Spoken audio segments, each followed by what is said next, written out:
Listening to New Kids on the Pod with your hosts, Momba, Tony D, and JYD. Make it bounce, make it jiggle, what you sitting on? You know that you're gon' break it down to the floor. Break it down, move around, what you sitting on? You know that you're gon' break it down to the floor. Make it bounce, make it jiggle, what you sitting on? That ass make a brother need crash insurance. The booty get any bigger, you gon' need. Hello, everybody. Sorry to interrupt you, Junkyard, but I got some pressing information. Big news. Breaking. So you guys know, according to Vice News, the Catholic Church has been paying out estimated $3 billion in total to cover up sex scandals. I'm just putting that out there in case any of you were behind on your car payments or anything. You need some extra cash. And if you're struggling and you want to collect some of that dough, trying to collect, get diddled. Because from the trends, they're not stopping anytime soon. Yeah, Exactly. They're just dishing out money. I'm gonna hire a midget that looks like an adolescent. Mm-hmm. I'm gonna pay him. I don't think they like being called that, but okay. A little person. Okay. I'm gonna pay him a large sum of money to get diddled, and when we sue, I'm gonna collect his, what he got. But he's gonna know this in advance. Obviously, he's not just gonna get diddled. He's gonna get diddled willingly, but the priest doesn't have to know that. So when he gets diddled, I'm gonna sue the Catholic Church, take that money, and I will give him a portion of that. Why are for you getting going to diddled. sue the Catholic? If anybody, I am representing him. I hired him. This is my idea. So you're gonna proxy sue him. Yes. You're gonna sue the Catholic Church for him. Exactly. and you're gonna collect. Exactly. And give him a cut. Exactly. He doesn't need that much. He's a little person. He eats less, right? Yeah, he needs like half as much as a regular He eats person. less. He shops at the kids section. He doesn't need that much money. Exactly. Like Howard the Duck. That is a very Yes, specific, exactly like Howard. That is an extremely specific reference. Howard the Duck. Because did you watch the movie where he was shopping in the kids section? Shoplifting, in the kids section. I haven't seen Howard the Duck in forever.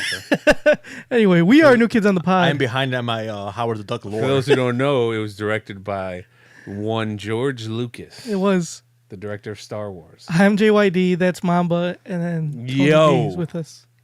What up? So we have a great episode for you guys. Don't lie to them. I don't lie. We have a decent. Is he episode. calling? Okay, already? fine. We have no. We have a decent. We episode have for you. an episode for you. There you go. There you go. So Whether you like it or not is totally up to you. we will be talking all sorts of things. We got some emails to read, some questions to answer, and we may have a guest, possibly. I got a question. Sure. Why didn't you come hang out with us this weekend? I wasn't invited. Yes, you were. I'm pretty sure I wasn't.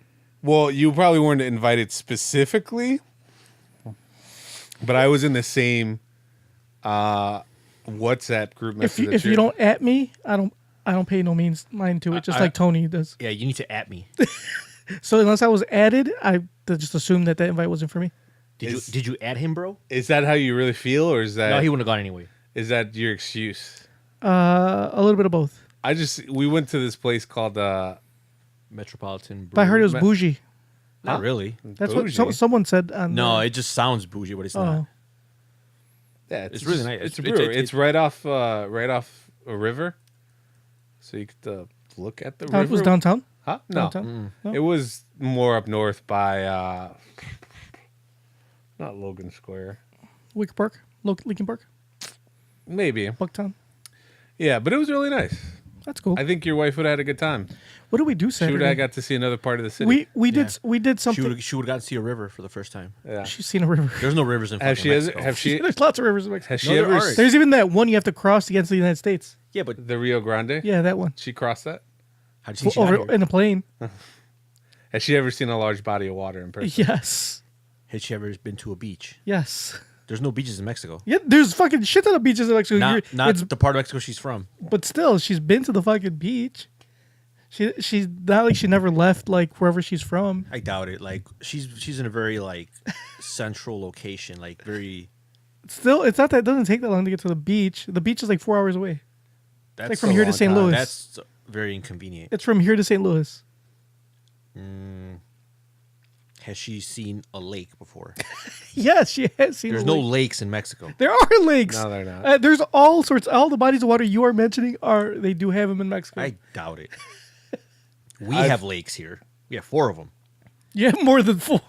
No, there's 4 Great Lakes. Yeah, but there's other lakes. That No, aren't. there's just 4. There's like, in the general area. There's, I bet you can't name all 4. I can. of course I can. Go ahead. Go. It's Lake Michigan, Okay. Lake Erie, Okay. Damn. Lake Superior, Okay. Whoa. and Lake Minnetonka. That was good though. 3 out of 4. You knew one more than me because it's Lake Michigan, Superior, Erie, and Lake. You guys are missing 2 more. It's 5 lakes. You said there's 4. He said there's 4. There's 5. There's 5? Yeah. Huron, Ah, that's one here. Ontario, I was gonna- Ontario, That fuck Canada. Michigan, Canada Erie. doesn't count. and Superior. Canada doesn't count. All right. I'm talking about the 4 lakes in the U.S. No, that is in the U.S. Yeah, Wait, I'm pretty is sure it- they all are. Oh, should I put up? I'll put Look up the Great Great Lakes. Lakes. Of America. Not the Great Oh Lackeys. no, I misspelled lake. Why you Google Great Lackeys? Let's see maps. You can is just better. image it. No, I'll just look at the maps. The map is way better. Look at that. There's that one, that one, that one, some and of that those one. some of those lakes touch Canada. That's why. Yeah, that's why I don't count those. They don't. These don't have names though. That's why you got to go to images. Which if I zoom in here, you go Lake Michigan, Lake Huron, Lake Superior, Lake Ontario, and Lake Erie. Damn, Ontario's a little bitch ass lake. Yeah, I it is the wonder smallest of the who lakes. named Lake Superior. I don't know. They probably had like the biggest boner. Like this is the greatest lake Ever. I've ever seen. This is the greatest of the Great Lakes. yeah, Whoever named Lake Erie was probably like, this is fucking creepy. creepy. Yeah, like, ugh. Too many Canadians around here. Anyway, And then Lake Ontario was the last one to be named because they used zero creativity. Yeah. Like, oh well, whatever. What's We're- around us? Ontario? All right, fuck it, Lake Ontario. what about Lake Michigan? Same thing. Yeah, probably.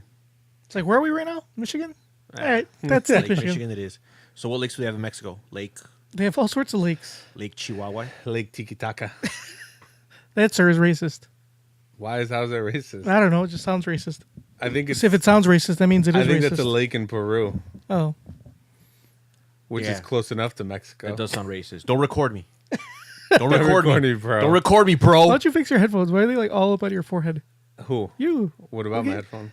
They look funny. Look at you. Look at That's yourself. my hair. No, but your headphones. Look how your headphones are falling. It's all The weird. better. Ever since Tony ripped them off your head, you just haven't been the same. Did I just combobulate you? Yeah. What is wrong with them? I could I hear don't know. you. I know, but it just looked funny. I'm It sorry. just bothers him. They're serving their purpose. You're right. I have a problem with somebody that wears a hat while they have headphones on. Dude, get him off you. No, he's talking about you too, you Dude, idiot. he's coming at your head, dog. He's coming at both our heads. Literally. Coming at my head, dog? No, not at all. Okay. Never. Cool. Just making sure. Anyway, all right. So, hopefully, we will have a guest later on today. Hopefully not. We've mentioned it on the last episode. Why don't Mama's been so negative about us having a guest? May I ask you why? Okay. I don't want to guess. How can I say this without being rude?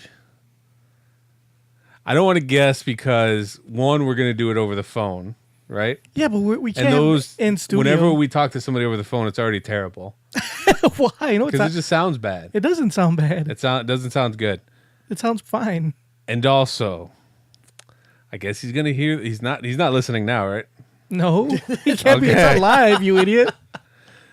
We are interviewing. It's not like he's waiting for it's like for another He's not hour. in that.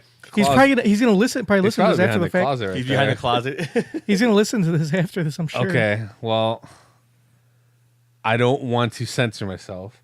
You don't have to censor I'm yourself. not Say censoring how you myself. feel. What I'm going to say it right now. Can you let me say it? Go ahead. All right.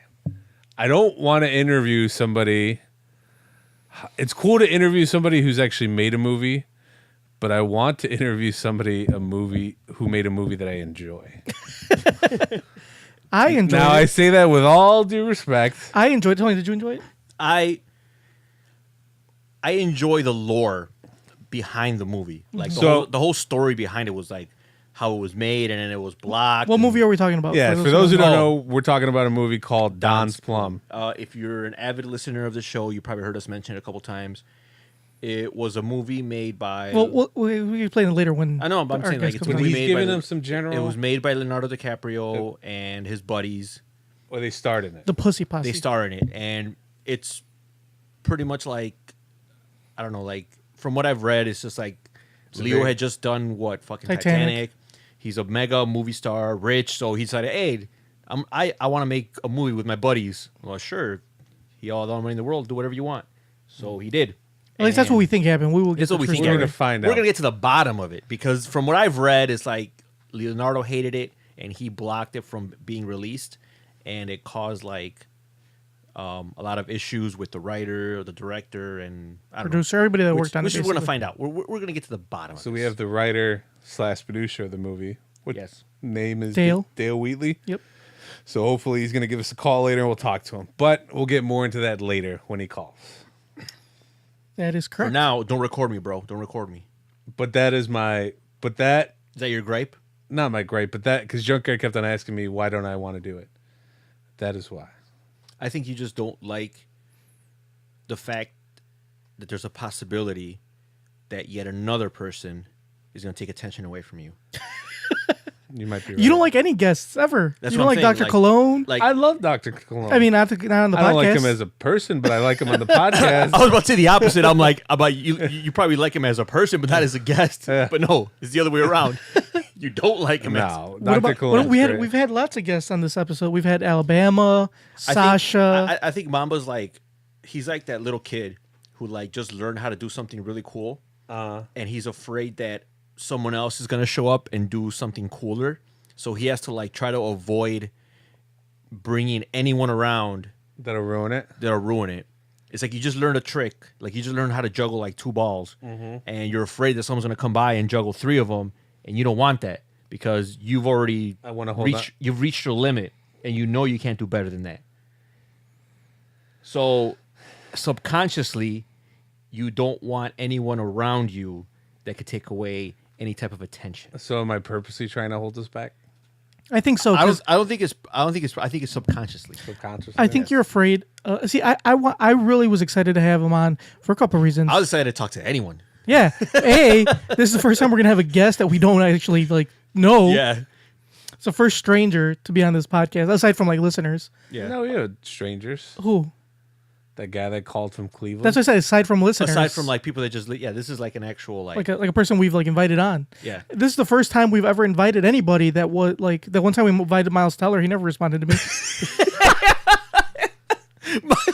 and he's probably never got a response.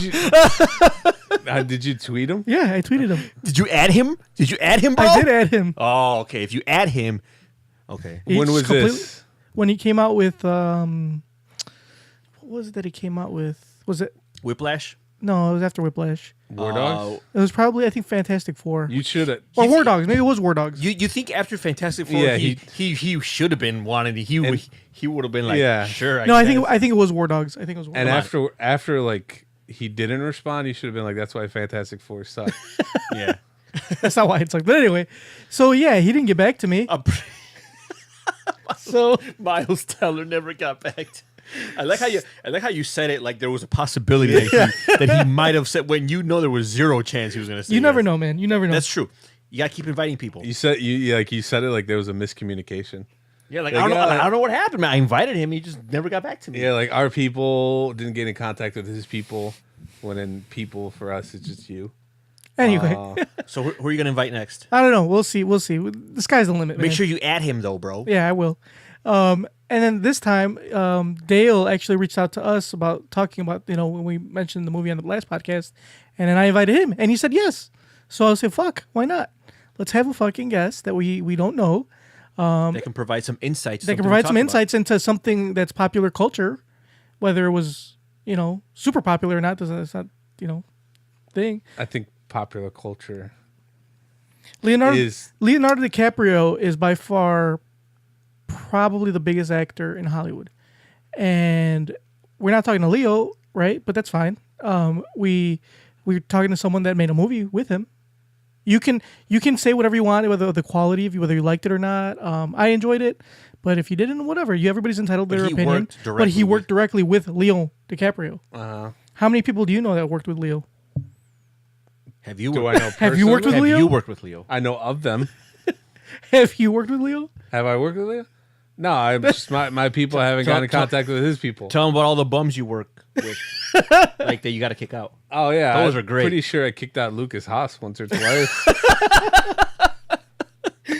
Anyway, so we've got someone that worked with Leonardo Speaking of that, DiCaprio. Mama, you should have like a compilation of like your the bum greatest videos. hits. Of Of like, all- of, We'll like pl- we'll people play you're 'em on here. people you're kicking out, Oh. tackling, and then you busting your shit. For I know. those who don't know, There's a lot of bums that go to service merchandise. I work surprisingly, security at at a service retail merchandise. store, and I'll usually send my friends Snapchats of stuff I think is funny, and I have just like a compilation of stuff in my phone that, Dude, the one Cracks me one up. of the funniest one. but I can't really show it because I would get fired. Yeah, because technically it's like internal. Yeah, so Footage. maybe one day when I leave the store, I'll put it all up there. But until then, But you know what? One of my favorite one is like when there's a camera showing like the front of the store, like the doors, and like I guess you and your coworker are kicking out this guy, Oh, and he and just this guy starts- just starts dancing. he just starts popping, He locking. just starts dancing like, kind of like that's gonna like I don't know what that's gonna prove, Yeah, I don't. but I, that was hilarious. I had to kick this guy out because he started swearing at people, and then so I went up to him. I was like, "Look, man, you got to go." So he starts walking towards the door as I think he's gonna just leave. Nope.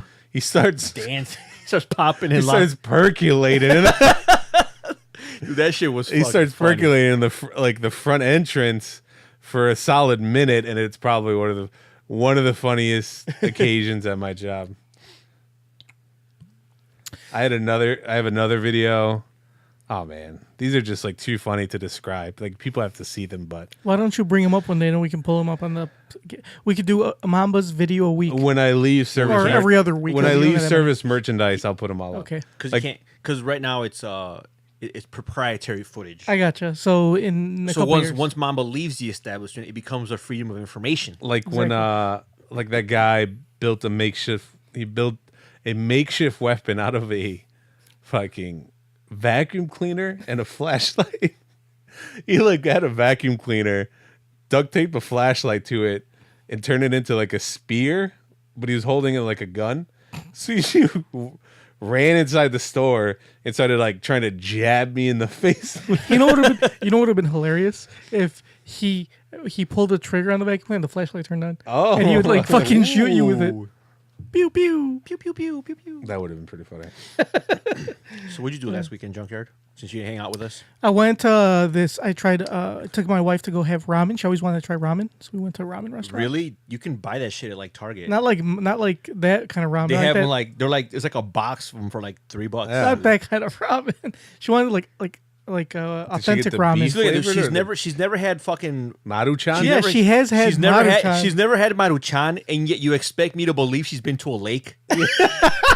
She has. She hasn't even had fucking cup of noodles. It is has literally had- like 25 cents a bag. She has had a couple noodles, but she wanted to try real, Man. not fake ass. Was you, You put know- the you know, I'm water kind of- with like a little I'm kind of- pocket of like. I'm kind of envious of Junkyard that he's dating someone, like, I'm not dating anybody. or that he's with someone, or you were dating at one. Well, you were dating, but now you're married. But that you're with someone that is kind of like, New to the world? yeah, like what's that one show like Kimmy Schmidt, Incredible. Incredible Kimmy Oh, Schmidt? yeah, yeah, When yeah. like, I never watched that show. well, basically it's like your wife. Like she just came out of like nowhere, and then all of a sudden she's experiencing everything for the first time. Do you think Like that's kind of cool. Like hey, like it's like you bring home like cup of noodles, and she's like super excited because she's never seen that Yeah, shit do you- before. She has had. I couple was noodles. like, do you think when he like had a bag of ramen and he like showed it to you like, oh, this is what we're gonna eat for dinner tonight? She was like, you eat this?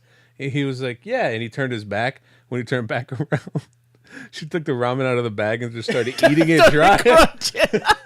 she's like taking bites out of it. She's like, it's a little bland. She was oh, like, oh, good, She's like, good. she's like, oh wait, there's seasoning in here. And she puts a little flavoring on it, It's like eating it dry sprinkling. as fuck. That's not what happened. Oh, but it would be funny if it did. But anyway, we went to a real authentic ramen. But that is amazing. The fact that you're able to like share your life with someone that's experiencing everything for the first time. She's not experiencing everything. Just some things. Kind of like having a kid. Is that the same thing? Like, They're teaching her Yeah. about the world. Not really, because she knows about the stuff. She just she obviously doesn't know about cup of noodles. she knows about cup noodles. She just never had like authentic ramen where they put like like real meat, not like flavored seasoning of meat. Like they put real meat and real things inside of it. Has she ever had good pho? Pho? Yeah. No. Dude, I know a great fucking spot. Okay. You can get like some dope ass pho. Well, why don't you take us? I will. I will, and then you can both experience it for the first time. I never had pho. Really? Oh. I've even had pho. It's like really fun. Only 'cause Like, it's fucking good. My previous girlfriend thought she was cool, and she was like, "You want to go get some pho?" And you're It's like, pronounced yeah. pho. and you were like, faux show. I'll be like, "I'm Pho about show. to pho you." That's not what I said. Anyway, So you had cup of noodles last weekend, and that's it why was you, that. It was and that's why you ramen. didn't hang out with us. No, that was on Friday. What'd you do Saturday? We did something. I don't remember what we did though. Went somewhere, but I cannot recall what we did on You guys Saturday. got crazy. Oh, in the morning I went to Haunted And then- Trails with my little brother. You still do that? Oh, that's cool. Yeah, he's a great kid. Isn't he like too old now? No, you get out of the program when you're 18.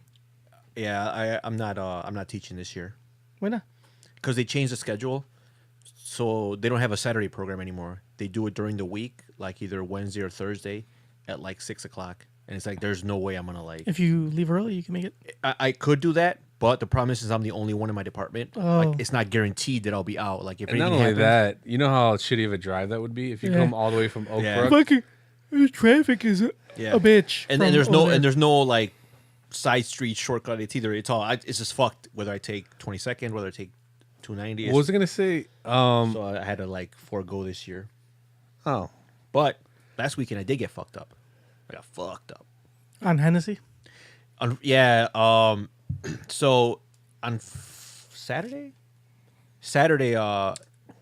we had a family party. My dad's cousin was like, "Oh yeah, we're having like a party, whatever." So we went, and that was the same day we went to the brewery. So I went to the family party right before. My brother was in town, and my dad's cousin just giving me some beers, and I was eating, and then he was like, "Oh, like you want a margarita?" And he had like this margarita mix on the table with some tequila. And he's like, "Yeah, if you want to make a margarita, go ahead." I'm like, "All right, cool, I guess." So he brought me a cup of ice. I'm like, I don't want to say no. I don't be rude. He already brought me a cup of ice, so whatever. I just put some ice in a cup. I poured I'm like, I'll do 2 shots of tequila, because I'm gonna chill on it, because it was like around 7:30. So I put 2 shots of tequila and I put in the drink mix, and I'm drinking. I'm like, man, this is kind of strong. Maybe I put a little more tequila than I should have. So I poured more of the mix. And it's still fucking strong. I'm like, this is not diluting it at all. So I'm like, man, am I a bitch? So I started drinking it harder, because I ain't no bitch. And I'm almost done with it, and I take a look at the bottle, and it's like, I guess I misinterpreted the label, because the label is it's ready to drink. So it already has alcohol in it. It's not ready to mix, because ready to mix doesn't have any alcohol. You add the tequila. This one already had like 13%. So yeah, that's how my night started. so you probably could have just drank the mix. I could have just drank the mix, or I could have just taken a shot of tequila separately without the mix. Either way, like whatever.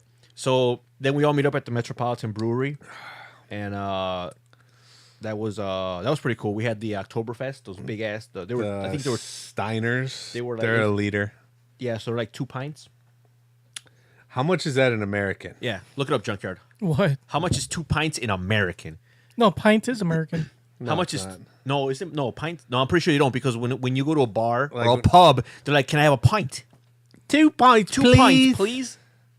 What do you want? Pints and liters? Liters, One for liters me is and metric. one for me, missus. Go from liters to gallons. No, from pints to gallons. you're 'Cause I'm inquiring pretty sure about- I had about a half a gallon of beer. If you're inquiring about her black eye, it's because I popped the one silly for not liking Manchester U. 8 pints is 1 gallon. All right, so there's how many ounces in a pint? Because I know there's 16 ounces or 12 ounces in a can of Coke, right?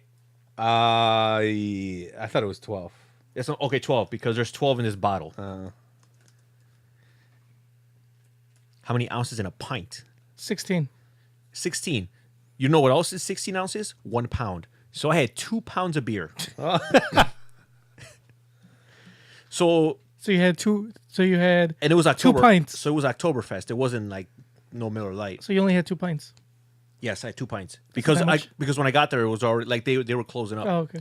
So I had the 2 pints, And after that, my brother was like, "Oh, let's go to this one place called I guess there's an arcade. It's called Logan Arcade. Logan Arcade. I've never been there. It's pretty cool. It's a little small. It was but okay. It's kind of like Emporium. Well, I did have fun, but the problem is, once you go to, there's other beer arcades like that, but like places like Emporium where the games are free. And you just pay for the drinks. Yeah. Yeah, you just pay for the drinks. Yeah. Or And that place you had to pay Emporium for- or headquarters. I think No, it's headquarters. Headquarters. Oh yeah, is free. headquarters is free. Headquarters Emporium, you pay headquarters for games the- are free. Emporium, you got to pay for for the the games. games. But headquarters, the beer. I think the beer's a little bit more expensive, but I mean, you kind of Yeah. Right. which is fine. But Emporium does have a large selection of games too. So Yeah. anyway, so we went to Logan Arcade and that was pretty cool. So we had a few drinks there. The only thing I'm glad I didn't do is they do offer the Chicago handshake there. Ooh. Except instead of a PBR, I think it's like an old style. You know what's? I got Old a style and a and, shot of Malort. Shot of Malort. my. I'm gonna do a mini gripe about that place, Logan Arcade.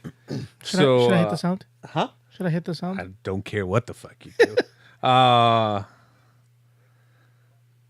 So Tony's. Well, I guess it's not his brother-in-law, but his My brother's brother-in-law. brother's brother-in-law. I don't know if that's a relation. Yeah, that's really not. Let's not, just not to say me, but- brother-in-law squared. Yeah. His brother-in-law squared was like, "Hey, what do you guys?" He's like, "I'll buy you guys drinks. What do you guys want?"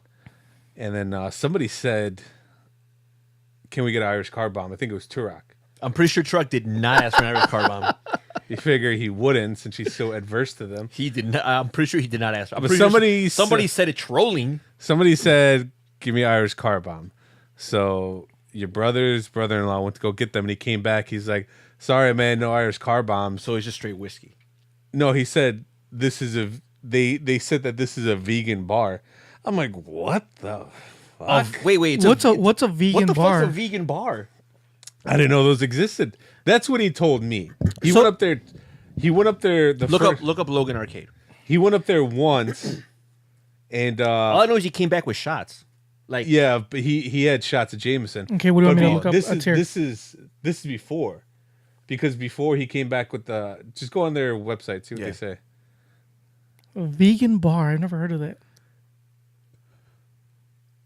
I don't know if they're going Doesn't to say anything about. I'm pretty sure vegan. if they were, they probably wouldn't advertise it Why not?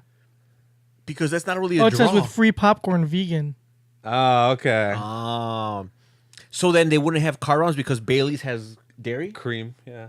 Oh, And well, Guinness doesn't have cream.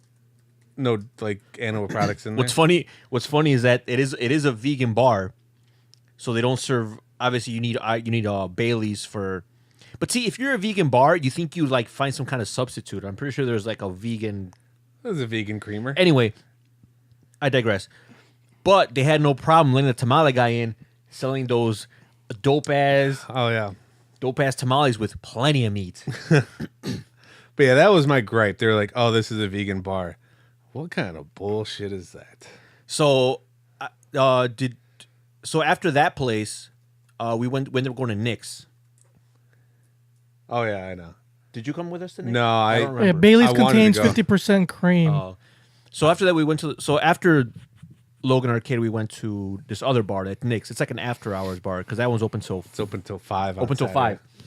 So we go to Nick's 5 a.m. and we had some drinks there, and we stayed there till 5.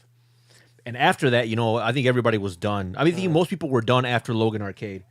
So after that, my brother's brother-in-law like, hey, like, so like, It's like, what's the move? yeah, so hey, me, I'm like, dude, what's the move? He's like, I don't know, man. He's like, where we go after this? I'm like, well, where's the after spot? He's like, hey, man, I think I know a spot. Are you down? I was like, fuck yeah, I'm down. So at first he's like, Because it's you, your brother. it was your me, brother's my wife, brother, my brother's wife, and then her sister. and her sister, yeah. So then he's like, I know a spot. I was like, really? Like where? It's already 5. Like Yeah. I'm like most after hour spots are already closing. He's like, no, like there's a spot I know a spot. He's like, And they close at 8? hold on. He's like, he's like, it's like a long shot. I don't know if we'll be able to get in, but you want to try? He's like, hey man, fuck it. I don't care. We'll try it. So we all get an Uber. He puts in the address, and we get out, and we walk in this place, it's like one of those, like you can't even tell it's like anything. It's like completely like just a door. There's no lights. I would have been scared. There's no. Yeah, you should be scared. So he knocks on the door. Someone The opens the fuck door. is like a speakeasy? Exactly. A guy comes out, and then my brother's brother-in-law is talking to him. He's like, "Hey, What's the password? I think I forgot. I don't know exactly what he said. He told me like that he basically, it is a speakeasy. His uncle is a member, so he just dropped his uncle's name, and hoping that they would let us all in, and they did. So we go into this like speakeasy, and sure enough, it's a full bar. You can smoke in the bar. Ooh. They have like slot machines, and they sell cigarettes at the bar. But I could tell that they don't. It's very exclusive because everyone there's a member. Were they eyeballing you have to be a guys? member. They were kind of eyeballing because it was mostly Caucasian people. Oh. But there was this one girl. She was cool as fuck. I forgot what we were talking about. She was playing pool, and we were talking about something about some movie.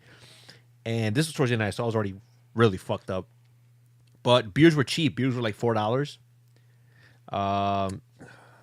Yeah, and then you could smoke there, and I don't think they close.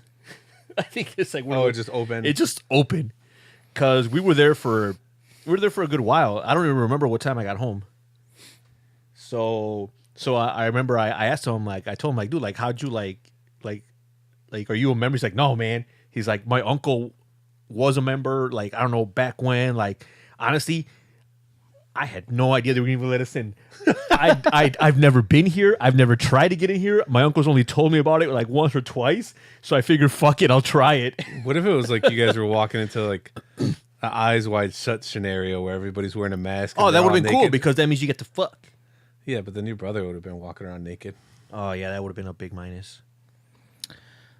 But Orangutan dick hanging. yeah.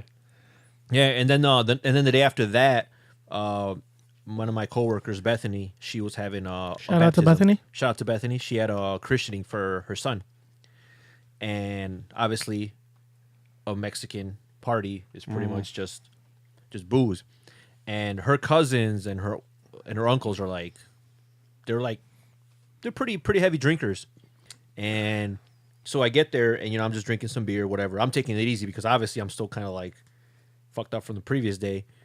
And one of her cousins is like, oh, hey, man, take a shot with me. I'm like, oh, shot of what? He's like, oh, let's take a shot of Hennessey. He had a bottle of Hennessey. I was like, that is I've heard it's not that good. no, it's not. So I'm like, fuck it, because I ain't no bitch. Yeah. I never no bitch. So I take a shot with him, and like 5 minutes later, man, You're not a bitch when except you get electrocuted. that yeah, I'll be a damn I bitch. got so. Would you be able, how did you inquire about how you become a member of the Speakeasy? I did. I asked him. I asked my brother's brother, like, hey man, so who do I talk to about becoming a member, and how much does it cost? And he's like, I'm pretty sure it costs a lot. And he's like, and no, you don't want to be a member. You don't ever want to come back here. Really? Why not? That I don't sounds know. like- That's just that what sounds he like a said. great place. I don't know. Did it seem like? I mean, it wasn't shady or anything. It was just like it was just like super low key. I'll ask you later about its location because you don't want to put it on the podcast. That's true. That's and true. have I don't people- want because due to the exclusivity of it, Yeah. Say you do want to become a member. You don't want people knocking on the Exactly. door. You don't want the riffraff knocking on Yeah, the door. yeah. Especially the people that listen to this podcast. Yeah. Yeah. So then the next day I'm just drinking Hennessy until like we finish that, and then we drank Crown Royal Ew. and then Jameson. Gross. And luckily, the party was ending at that time because all that was left was a bottle of vodka, and that would have like just not ended well for anyone. You didn't drive. did you? Some No, vodka? I Ubered it. But I'm surprised you woke up the next morning. I'm surprised too. But her cousin, like that guy's, man, I don't. That guy must drink Hennessy like with his cereal because he was just downing it like nothing. And I guess I don't know if he got the impression that, like, I don't know. Maybe it's like maybe it's my small frame that gives off that I can't drink, so people like feel like they need to like call me out. So Tell her, hey, pigeon chest. Let's see what you're made of. Hey, your chest looks a little concave. Yeah, you got any hair on your chest? Let's check. I was like, oh, let me check. You want to do a shot? I'm like, fuck yeah, I ain't no bitch. Next thing you know, I'm fucked up. I mean, for you're a thin guy. For your frame, you could hold a decent amount of liquor. I have never looked at you and said, "Wow, that man needs to stop." I usually say, "Wow, that's impressive." Thank you, Mama. Thank you. No problem. What was I gonna say? I don't know if that's a good thing, but thank you.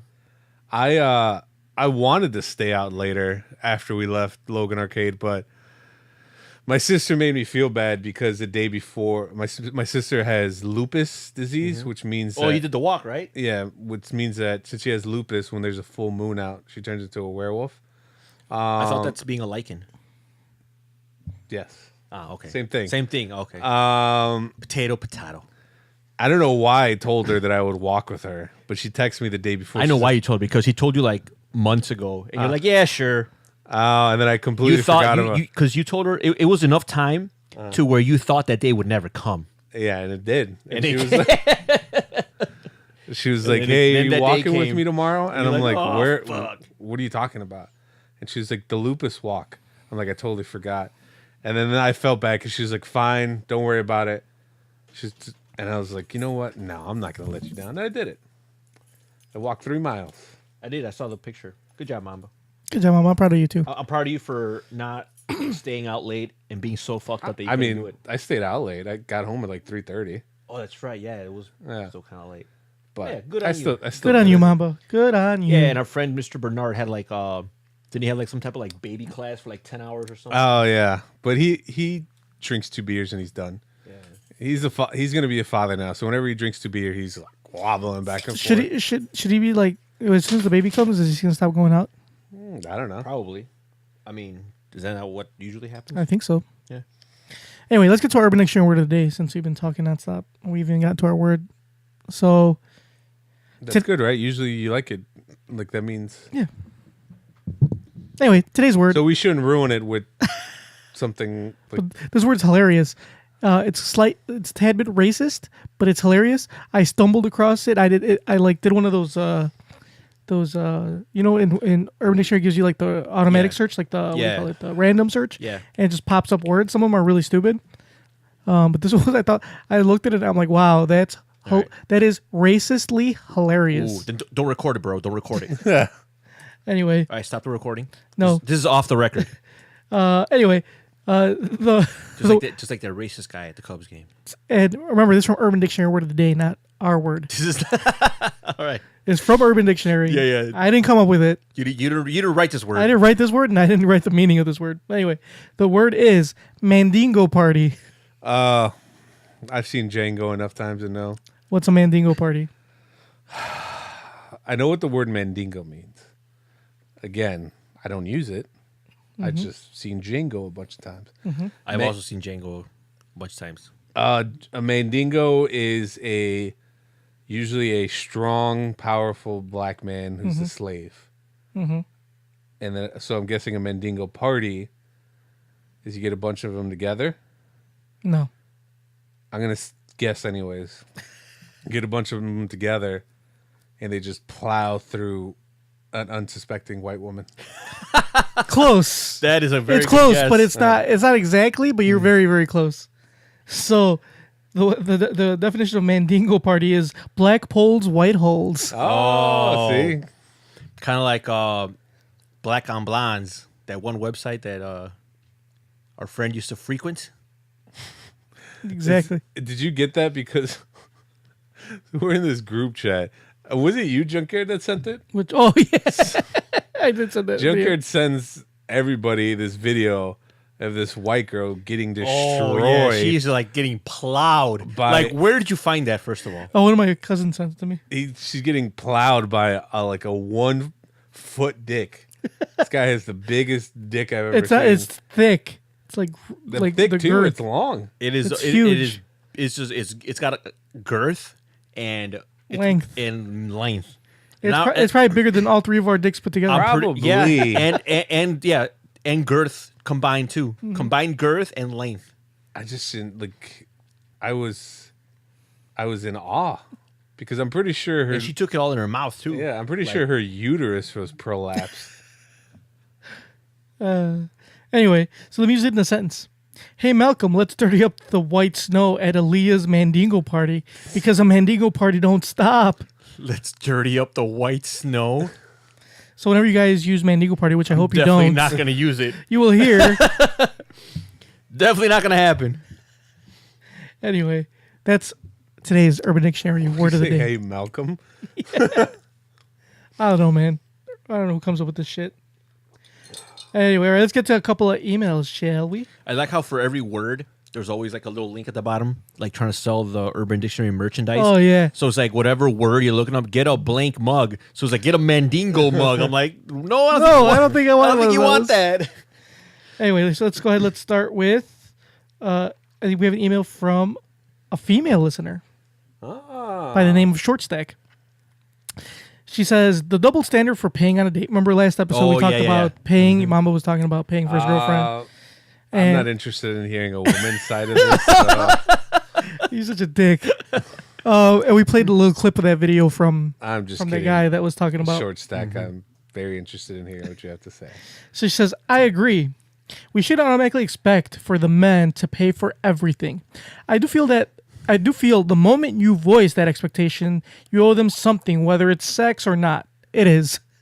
However, However is in all caps.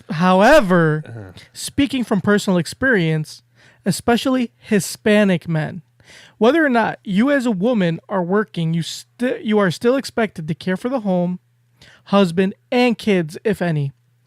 In the time we've been together, my husband and I have always worked until a month ago. It's just I have worked until a month ago. Okay. Let me read it. Go ahead. I can't see that far. We never went halves on anything, and many times we both contributed entire paychecks to pay bills, which I have never had a problem with. The one thing I have an issue with, though, and a whole lot of predominantly Mexican women deal with, is we are expected to come home from work, cook, clean, make sure the kids are ready for school, lunches are made, clothes are washed, etc. And men go to work, come home, and just chill.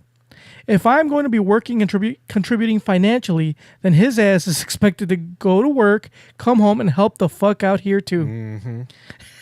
I hear you. I know that's right. We're tired too. We work too, and that is a double standard that men have always turned a blind eye to. I think that's true. She's spot on. She is spot on. Well, that was the previous generation. That was the Latinos. Now you're in the generation of the Latinx. Latinxes.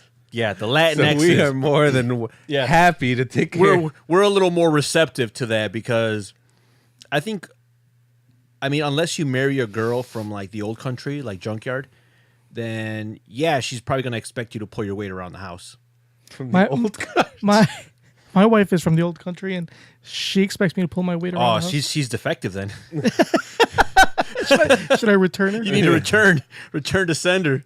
No, but you do have a good point. There's probably I think it all came from I think it's like mostly tradition because back in the day, like women didn't work and men always worked, and it was like hard manual labor. So of course they came home tired as fuck. More tired. Now it's like, not very many of them. It's obviously some probably have more physically demanding jobs than others, but women who work put in just as much effort and just as much into it. Yeah. So for them to come home and expect it to have it's almost like a second job to to cook, to clean the kids. It's a lot. And I think most men is like, oh, I'm the breadwinner. I put in my 40 hours and I'm done. I'm just going to chill.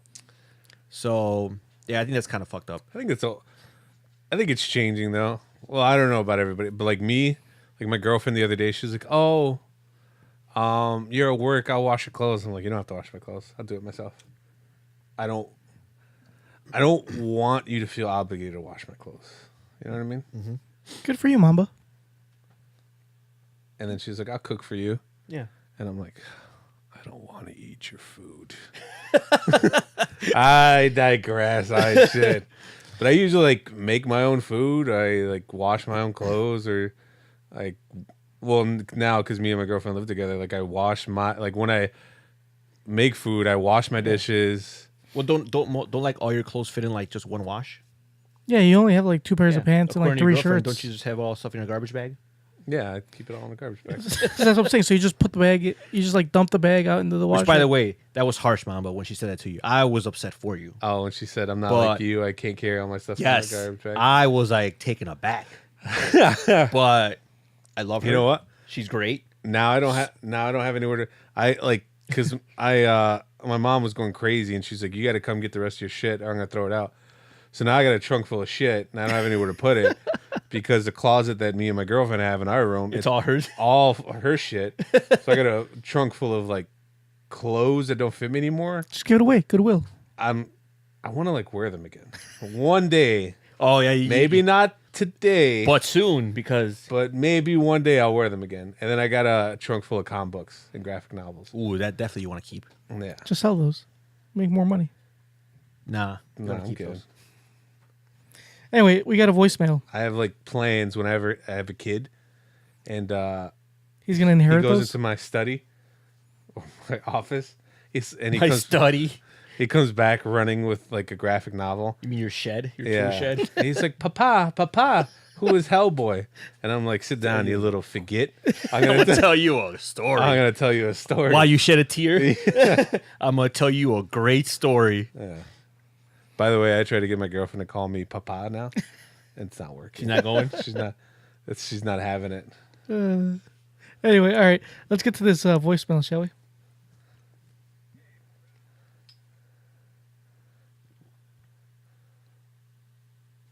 Oh, hold on. It's not. It's actually. This is not playing through the. I just realized this. I muted that bitch. All right. Let's try this again. Hey, bros, this is Dom from Dom's Plum. I'm the writer, executive producer, and shit. Just calling to see what you guys, when you guys wanted to chat about our movie there, my boy Can you turn it DiCaprio and me and shit wrote this shit. We were fucking high, bro. Anyway, man, hit me up, bro. And we're talking about Dom's Plum and shit, and Toby Maguire. Is it Tony? Fucking that asshole, that douchebag. Anyway, we'll talk about it later, man. Just hit me up at, you know where to hit me up, man. Peace. Was there? What the fuck? That was not our Definitely, guest. that was not. That was some troll douchebag. Oh man, Don't call him Leave a it. douchebag. It was. We know who it is. We do? Yeah. no, we don't. I Well, I do. recognize I his don't. Well, voice. you must know, but I don't. I'd rather. I don't want to know. I like the air of mystique, but that was pretty funny. But anyway, he. It was pretty funny. I thought it was hilarious. I heard it the first time. Oh man, This is Dom from Dom's Plum. that Toby It's Don. Maguire, whatever that douche. Oh man, Anyway, this will be the first and last time we're gonna have a guest, right? probably. We have another email. Let's get to that real quick before our guest comes on, because hopefully it'll be soon. Poncho segment. Poncho segment. Poncho segment. So, Poncho says, Comcast customer service says, Dear JYD, we are contacted by Poncho Mancho Savage, who informed us that you have been receiving HBO Go access well beyond your free 3-month trial, and we want to let you know that we will be revoking the access effective immediately. Not only that, but we will also be billing you for the service beyond your free trial. Also, upon further review of your account, we noticed you were never billed for your on-demand purchases of The Boy Who Cried Dilf, The Hunger Games Mockingjay, Jurassic Park, Harry Potter, and What's Eating Gilbert's Grapes Ass.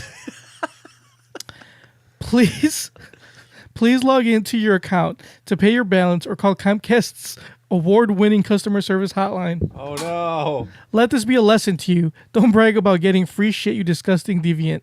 Side note, I feel filthy have gone over the purchases on your account, so I'll be jumping in the pool of bleach upon sending this email. Big thank you to Poncho for alerting us to the situation. Not all heroes wear capes. Sincerely, Comcast customer Looks service. like the jig is up, junkyard. That's it. So, Your free ride is over. I mean, is it? It should be. The ride's not over till I say it's over. It'd be a shame if someone were to forward that email to someone. Let's say Comcast customer service. That was Comcast customer service. Didn't you see what it said? But like a higher up, we need to escalate it. I'm pretty sure. Who's the CEO of Comcast? I don't know. Google the CEO. Ted Turner. I'm about to Ted Turner. I'm about to add him. I'm about to add him. On Twitter. Yo, I ain't no snitch, but my boys. I know getting snitch, but my boys been getting free shit, and I'm tired. Brian L. Roberts is the Comcast of.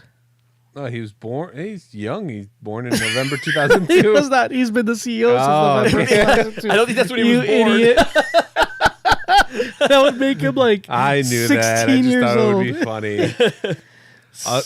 Also, per that email, Junkyard, I have a tiny gripe with you. Okay, what's that?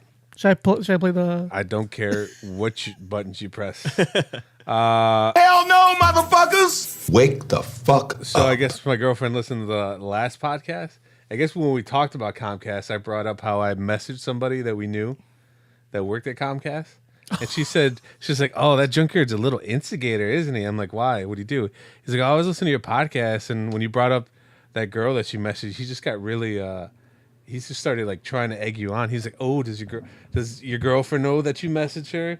Does he find out? Like, why are you such a fucking trick, dog? Why such a mark ass trick? I mean, the same reason you're one. I never tricked on you. I Your can't even. Your grandpa wouldn't even tell you where he lives. Well, the thing is, I can't even trick your girlfriend. can't She because wouldn't she won't understand what you're saying. I'd say, hey, Junkyard's getting his dick sucked by some other girl. She's like, okay. Be like, see, No. Do you take pleasure in trying to bring other people down with you? Yes. That's exactly what I I do. just want you to know your ploy, your plot failed failed. because you got it in that night. Probably did. You don't remember when it was? I told her to call me Junkyard just to spite you. Wait, what? Just to spite you. How would that be spiting me? Because you've never had sex like that.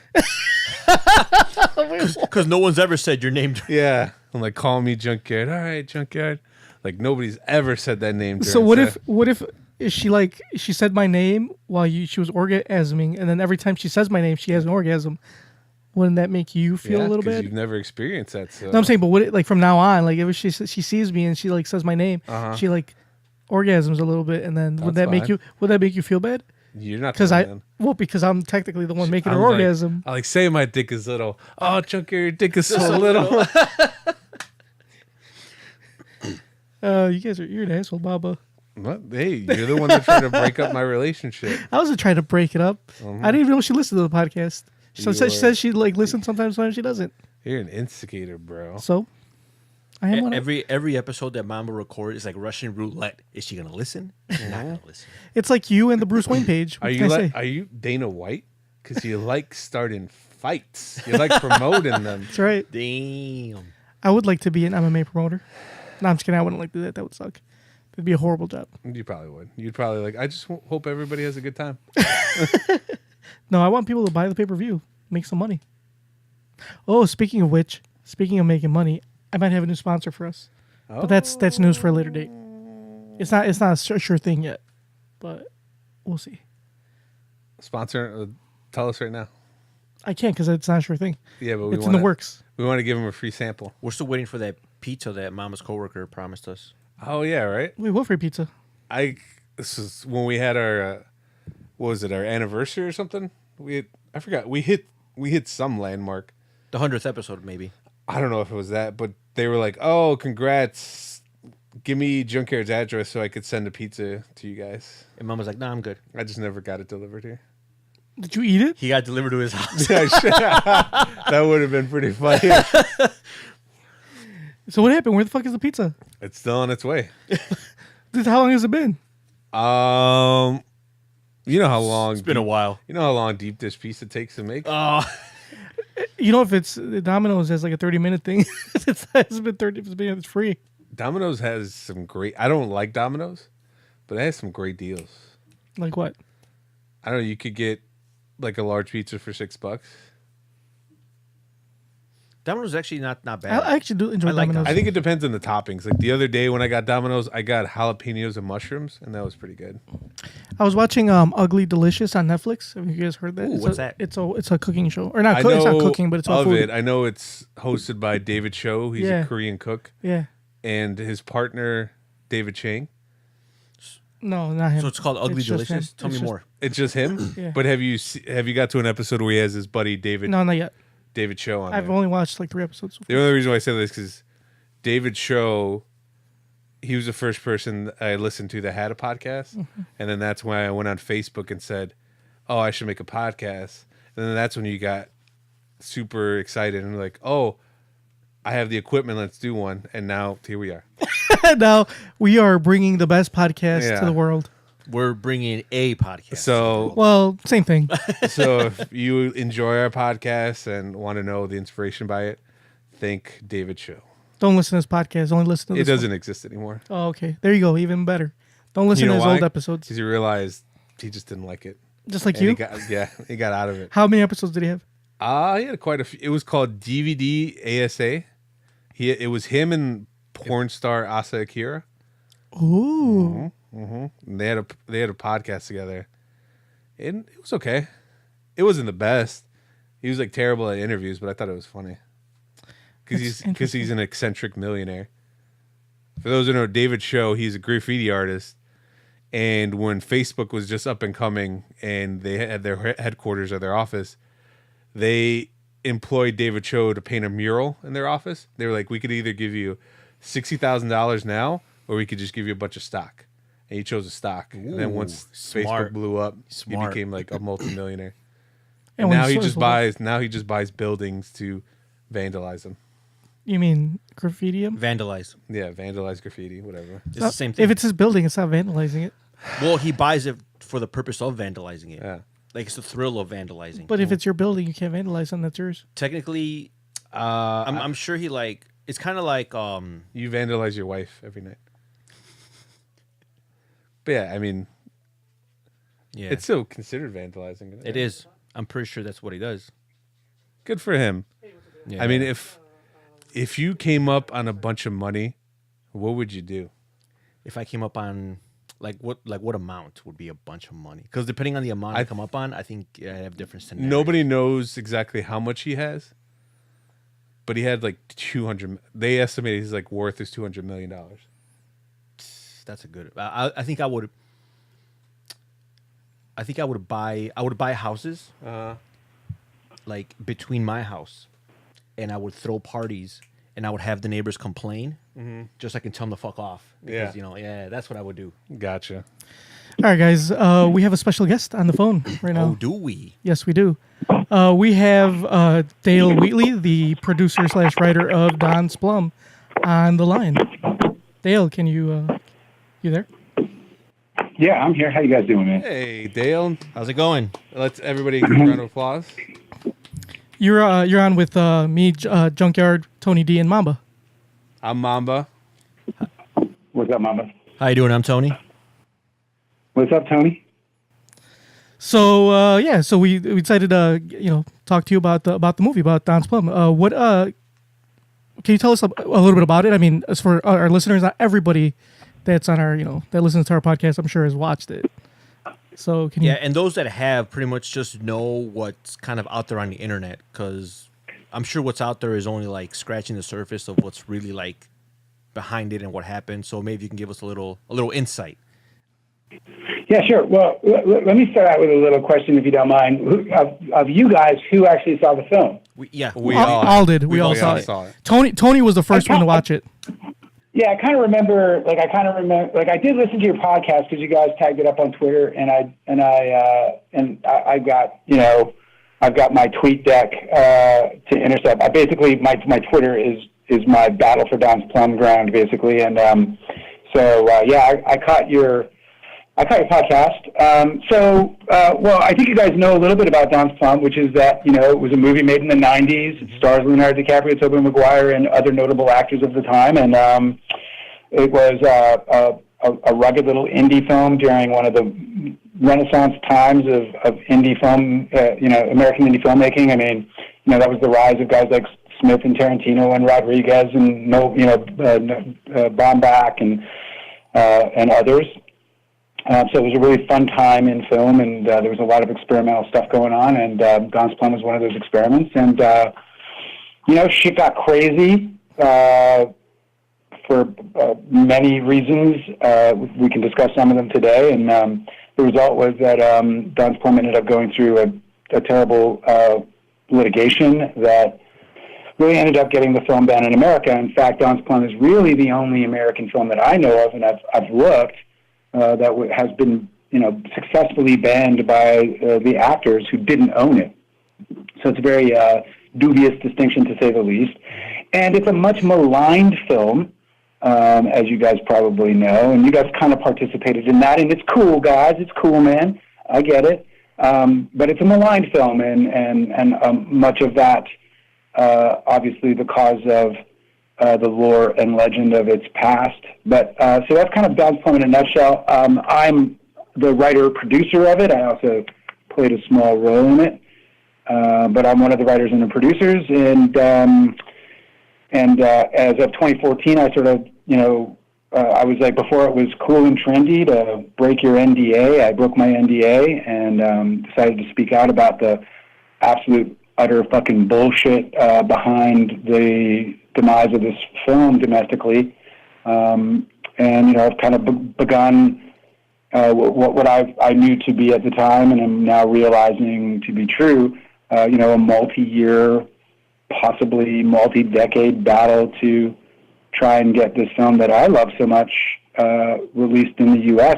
and to also, get rid of some of the, kind of curb some of the bullshit around, people's preconceptions of it, which is why I agreed to do your show today.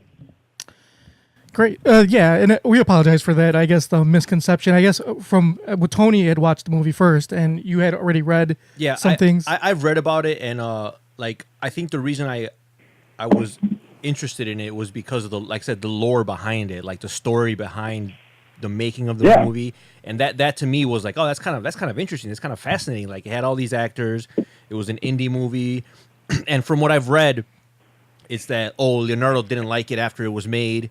And he decided that he blocked it. He didn't want it released, and there was that whole issue you talked about. Because I did read that, or that it painted, allegedly, that it painted them in a bad light. It painted them in a bad light, and they decided not to release it. I did read that open letter you also have on Free Don's Plum, and which refutes that bullshit. And listen, first of all, let me just say, guys, don't fucking apologize.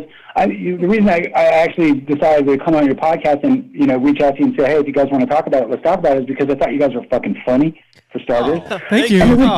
Thank you. And there was some interesting shit in what you were saying, because one of the problems Don's Plum has, and has always had since these pricks decided to bury it, was that, with their power and their influence, they were able to swing public opinion about the film before even seeing it. And so most people, including yourselves, you begin to watch this movie with this fucking preconception that it's a pile of shit. And in reality, Don's Plum stands up against, side by side with Clerks or Pie or any most of the that 90s boom of indie filmmakers. It stands, beside those films beautifully, quite frankly. But and whether you like it or not, and I get it, man, I'm cool with people not liking my movie. I don't give a shit about that. But what's really interesting and why I was so eager to kind of get on your podcast is because I don't know which one of you, but there was one of you guys who was struggling to like the movie, and the other two were like, it's a shit movie, basically, and the other guy's like, yeah, it's kind of shitty, but it's kind of good too. And it was interesting for me because it's really like it really was this perfect display of what this poor film has had to deal with, which is, the movie stars bashing into the ground with, obviously worldwide appeal and adoration and admiration, using that to really trash the film before people even see it. And, the reason why they did that, guys, is because if you think about what they've done is they've stepped on fucking art. They've stopped the work of dozens and dozens of artists. They've cost us millions and millions of dollars. And they were able to get away with all of that because they were able to tell their fans, it was a shit movie, and so I don't want a shit movie coming out. Well, first of all, they fucking loved the movie. And from their mouths to my ears, witnesses everywhere. It's not just me. It wasn't a private conversation I had with Leo in the corner. Leo was fucking very, very verbose about his surprise at the quality of the film. And something you can keep in mind, by the way, is that Don's Plum was an experiment. during a time when experimental films were at their peak, really. And it was an extraordinary experiment. We shot 70-80% of that movie in 3 fucking days. We did a lot of prep, but that's just unheard of. So anyway, don't apologize, man. Don's Plum, or your sort of reaction to Don's Plum isn't untypical. But what I'm interested in is even if you guys think that it might have had something to do with the preconceptions going in. For me, I think it did. Because, like I said, when I first heard about it, I heard like, "Oh, this movie's so bad that they blocked it from being released." And I'm like, "How bad could it be?" Like, because it's not like you're watching like a screener edition. This is like a finished product. So this went through like everything. I mean, The Room was terrible, and they got released. Well, that's what I was thinking. Because like before I heard about The Room, I heard about like it was infamous. So, like, certain movies have an infamy to them, and you kind of, like, hear about them before you actually watch them. So, a long time ago, I heard about Don's Plum, but I never checked it out. And then when Tony brought it up, that's when I watched it. And so, like, you get interested. You're like, okay, what's the mystery behind this movie? Yeah, and I watched it again. I watched it after Tony talked about it on the podcast. I had never, to be honest, I had never heard of it. And I had never heard of that or the Pussy Posse. Like Tony had brought up the Pussy Posse before. Who the fuck is the Pussy Posse? And I guess Leonardo DiCaprio and Bro, his you don't boys. know who Lucas Haas No, is? I didn't know who the fuck Lucas Haas was. And like, First of all, Lucas Haas is a fucking nice kid. Let me tell you right now. Of all of the members of the Pussy Posse, he was one of my favorites all the time. He's as kindred and meek as he looks. Oh yeah. and yeah, I didn't know any of this. I didn't know David Blaine was David Blaine, my favorite magician of all time, mind you, was in part of the Pussy Posse. Like, he's fuck? No Chris Angel. Get the fuck out of here. He's better than Chris Angel. Anyway, besides the point. So I watched Don's Plum, and after Tony talked about it, I enjoyed the film personally. I really enjoyed it. I thought it was kind of a combo between like Clerks and like Swingers. Oh yeah. A little, because there was a lot of Swingers where it was like in a diner, and that kind of like brought me back to that when they were in the diner. And I think a lot of like what you were saying, Dale, like it makes sense. Like you said that the majority of it was shot like in 3 days, and like from what I took away from the movie was like a lot of it's like it's real. Like it's not really like, I don't know if it's like they're pretending or they're so much acting, but I feel like that's kind of like how they were, or how they. Yeah, how much of the script was improvised? All of it, but we wrote so everything that was performed was rehearsed and was written, meaning that all the points and the character's perspective, and we wrote Leo to be the asshole he was in the film, Derek. So we wrote Derek as the asshole he is. But it was Leo who, when we brought him, so the way we designed the writing was that we wrote out who the characters were on 3x5 cards, and then we worked with the actor individually and then together to put the sort of missing pieces together and really kind of flesh out and form the character. And with Leo, for example, Leo was like, wow, you guys really wrote a fucking asshole here. And we were like, yeah. He's like, well, I'm going to play him like myself as an asshole, but like times 10. Mm-hmm. He was a fucking asshole. That's the first movie I've seen him in, aside from like Django, but that obviously was way later, to be where he was an actual asshole. And I disliked Leo in that movie, not like his acting or like I just disliked him as his character. I disliked his character because he was a fucking dick. Yeah, I was thinking the same thing. Usually, when you have a character who's a jerk like that, sometimes they're kind of charming. Like, right? They're like, you're like, oh, he wasn't charming at all. Oh man, he was like the worst. Yeah. Which but is yeah, he was funny as fuck in it, man. I mean, dude, I just thought he was absolutely hilarious in the movie. I thought it was just funny. I don't know. I haven't seen all of his movies because he pisses me off so much that I only really watch the Scorsese ones. But which is basically all of his movies. But spoiler alert: he dies in most of them. What? As a spoiler alert, he dies in most of them. Yeah. I wish we'd have killed him in Don's Plum for real. But it was so Toby Maguire. I gotta talk about him for a little bit. I know you have I've read the open letter. I know you have issues with him. But in that movie, he was like get therapy issues. Yeah. Yeah, he was a little bitch in that movie. Yeah, he was. And not like I don't think that's like, to me. I wasn't surprised really by it because he's a little bitch in most of the movies, like Pleasantville and fuck. Even in Spider-Man, he was a little bitch in. Have you ever seen Secretariat? Oh fuck, was it Secretariat? Yeah, I think you're thinking of Seabiscuit. Seabiscuit. Oh, Seabiscuit. You're mixing. I was up, close. You're mixing. I'm up mixing up my horse movies. Wait, wasn't Secretariat? No, it's Seabiscuit, you idiot. Anyway, Spider-Man 3. Hello. Yeah. But anyway, he's a little bitch in most of his movies, and this one, I'm not a big Toby fan. I've never liked Toby.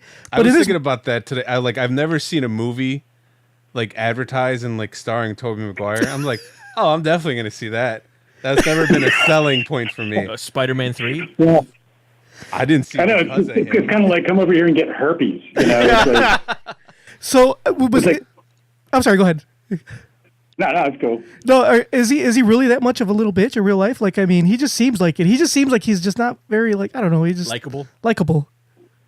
Yeah, in my opinion, he's like just he's an extremely evil dude, and the reason is because what he does is in real life is that he kind of squirms into your heart in a weird way. Like, I was really, really close with him. His betrayal of the film and our friendships is just epic. And what's awful about Toby is that if you actually do a little bit of work, and maybe you have, you've certainly, been able to reference enough of his shitty fucking acting. But in life, he's just done terrible things to people. We were, just some among his victims. But he's just one of those terrible guys. All the bad fucking things you hear about Hollywood, about the people of Hollywood, the backstabbing, the cheating, the scummy lying, the guy who would fucking sell his own mom out to get somewhere. That's Toby in a nutshell, in my opinion. I have to follow up everything with "in my opinion" because I'm in legal trouble with these dudes. So every time I speak, so please don't, like, if you really wanted to fuck me, just like edit "in my opinion" every time I talk about these guys. Cut that part out. No, we won't do that. Yeah, that's crazy. What do you call it? So how I know, I read the open letter, and you say Toby basically told Leo to fucking cut the movie to make it like not be released, right? Like, is that how it started? Because like, let's say like, so this movie's created, it's already done. Like, do you get a call one day saying, "Hey, that movie's not happening," even though it's already finished? Talk to our lawyers. Like, how did that go? No, like in the letter, man. Here's how this went. So he fucking shows up. By the way, where are you from, man? How does that go? You sound like you're Canadian. Are you Canadian? You know what? He's actually from I'll take that as a south of the compliment. border. I'm from the opposite side. I'm from Mexico. Well, parents are from Mexico. We're all from Chicago. Yeah, we're all from Chicago, but he's got a very Hispanic accent. We've been told. Okay, yeah, I get Chicago. Yeah. Wow, you're fucking sporting the Chicago accent. Really? Thank you. Yeah. No, it's charming as fuck. I enjoy it. It's cool. I'm a Canadian. It's just all my Canadian accent. I was thinking about that. Now, I just have a mutt accent now. Oh, okay. So, yeah, go So ahead. this motherfucker shows up at our house. RD and I, the director, RD and I partnered on this movie. Yeah, we were sort of writing, producing, directing partners. He took directing, producing. I took writing, producing. He took directing, writing. I took writing, producing. Kind of like the way the Coen brothers did it. Certainly they were a big influence on us back then. And so we were like, oh, we'll just be like the Coen brothers. We're kind of like brothers in real life. Anyway, we're living together at the time. Toby shows up, knock, knock, knock at the door. He's fucking holding a box of Kraft dinner. He's coming over to make us dinner. Oh, I read that. It was Kraft dinner and tofu Kraft dinner. dogs? Fucking macaroni and cheese, bro. Prison food. So he shows up, knock, knock, knock. He asked us, he called us. He was like, hey, man, I want to come over. I want to talk about Don's Plum. I'll make you guys dinner. I'm like, oh, Toby's going to make us dinner. All right, come on by. Motherfucker shows up with Kraft dinner and wieners, man. Tofu wieners. Tofu wieners. Not even Fucking the audacity dog to get food you. and prison food. Yeah.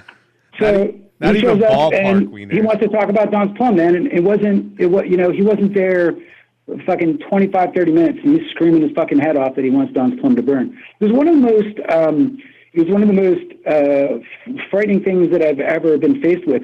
Let me set the stage for you, man. I was when I made Don's Plum, I was drinking water for food. I was fucking starving. Like I was hanging out with the most elite fucking young crowd in Hollywood, but I was poor as a motherfucker. And so, Don's Plum, I'd sacrificed everything for this movie. I mean, I literally was drinking water for food on days. It was that crazy for me because I couldn't hold down a job and cut a film full time. It just wasn't fucking possible. Yeah. But everything, my entire life and dreams was in this fucking movie. I poured my heart and fucking soul into it. It was my debut. It was going to be the beginning of something fucking great, something that we all dream about. Being, those of us who sort of want to defy convention, if you will. So when this guy shows up and says he wants to burn my fucking movie to the ground, my heart was racing. My palms were sweating. I was in a desperate place to try and figure out A, why, and B, how I can calm this motherfucker down. He spent hours with us, and by hours I mean he got there at probably 7 or 8 o'clock at night tops, and he was there. I left with him at 4 a.m. to go to his house, or he was staying at this dude's house, a known pedophile, as a matter of fact, and we were staying at his. So we went to his house until he was going to his AA meeting earlier that morning. And so I went back to that house because I still wanted to calm him down because he was so fucking crazy. And it was at his house where he alleged that I said to him that if Leonardo DiCaprio didn't participate or support the feature Don's Plum, that we were going to disparage him in the press, which was, just fucking stupid. Another part of setting the stage for you is at that point in time, we had pretty much every indie distributor throwing money at us to buy this movie. And the king of them all is the now infamous and disgusting Harvey Weinstein. But Harvey Weinstein, in his fucking heyday, a taste maker, 100% a taste maker. I mean, think of the careers he fucking created. Oh, yeah. Starting with Tarantino. Especially during the 90s, he was... that was his heyday, movie. Right? So... And Harvey Weinstein, from his fucking mouth to my ears, right, shaking my hand, calling Don's Plum a smart film. We made the movie for $80,000. Motherfuckers offering us $1 million. So, and that was just the fucking, the guarantee. So things were looking really fucking good at the time that I supposedly confessed to Toby that we were going to destroy Leo in the press if he didn't participate. And the funny thing about that also is that Leo had already agreed to participate. And it's true that Don's Plum definitely evolved, meaning that it didn't start out as a feature film. It just started out as a fucking experiment. And the truth is we didn't know what was going to happen. So that's sort of the scene, right? This guy comes over. He's going to burn the film to the ground. And I don't know why. And it's literally taken me years to figure out and sort of pontificate on. And I think I now have pretty solid theories about why I did it. Obviously, him and I stopped talking. I don't think I could ever fucking, speak to the dude again. Rationally, but yeah, that's sort of the gist of it. And so the dude came up, said he's gonna fucking burn the film to the ground. I tried desperately to stop him, and I totally fucking failed. So he never said why he wanted to cut. Yeah, I mean his reason was that we were snakes in the grass, that we were being opportunists. Listen to this. This is a man describing people in Hollywood making a movie together.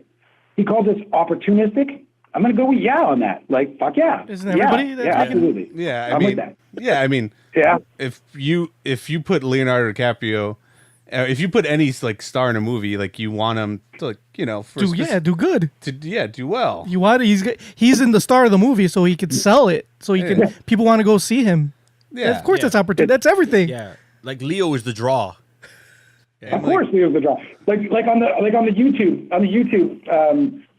on the YouTube, like somebody was like, I'm only here to see Leo, to be honest. I'm like, I know. Yeah, I'm well aware of that. Yes. That was the point, right? We were well aware of that. Starring Dale Wheatley as the little bum. I mean, get the fuck out of here. I know, man. That was the point. Apart from the fact that as much as I loathe DiCaprio, and when I say loathe, I mean it by its definition. I'm going to fucking loathe him. The talent's ridiculous. And, it was truly amazing to work with him. I mean, truly. And, again, I can't emphasize enough how much I dislike this human being, but I cannot deny his talent. And I thought he brought it on Don's Plum. Those scenes in the bar with Jenny Lewis, get the fuck out of here, man. Yeah, because, I mean, I don't know if I don't think he's that much. I don't think he's a jerk in real life, but it really made me one real think. well. Yeah. You're wrong, bro. You're wrong. You're so fucking wrong. Okay. Well, You're the guy that was sucking his dick in the podcast that I heard. Yeah. No, that might have been me. I'm a huge Leo fan. I don't think I would ever suck his You guys all dick. got fucking dick on your lips, man. Hey, man. You're the one dick riding. I don't know him as a person, so I can't speak on his character, but I love his movies and I love him as an actor, and he is my favorite actor. Personally, like I said, I don't know. Like I said, I don't. This is the first negative thing I've heard about him.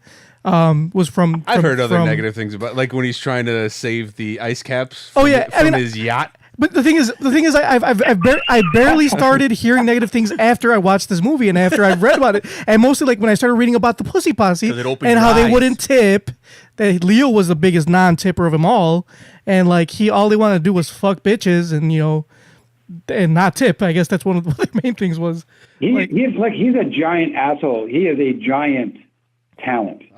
The guy, I love and admire his talent. I wish I had never worked with him, let alone met him, but or become his friend. And I felt extremely close to Leo. His mom cooked for me. I knew him very well. Hung out at his house. Et cetera, et cetera. The truth is that the guy is a dick, but his talent's immense. And can't be denied, and I'm a fan of his work as well, and I certainly hope that he keeps making films. I also hope that he releases the ones he's made. What was I going to say? So Leo was on board. Do you know exactly what Toby Maguire said to So Toby Maguire was the one that didn't want to release. He was the catalyst that was like, no. And do you know what he said to Leo to not get it released? He told Leo that I said to him that night when he and I were alone. He told Leo that I said that we were going to, if Leo did not cooperate, we were going to pit the press against Leonardo DiCaprio.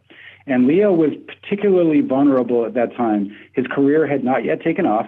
We're talking no Romeo and Juliet. We're talking no Titanic. We're talking nothing was out.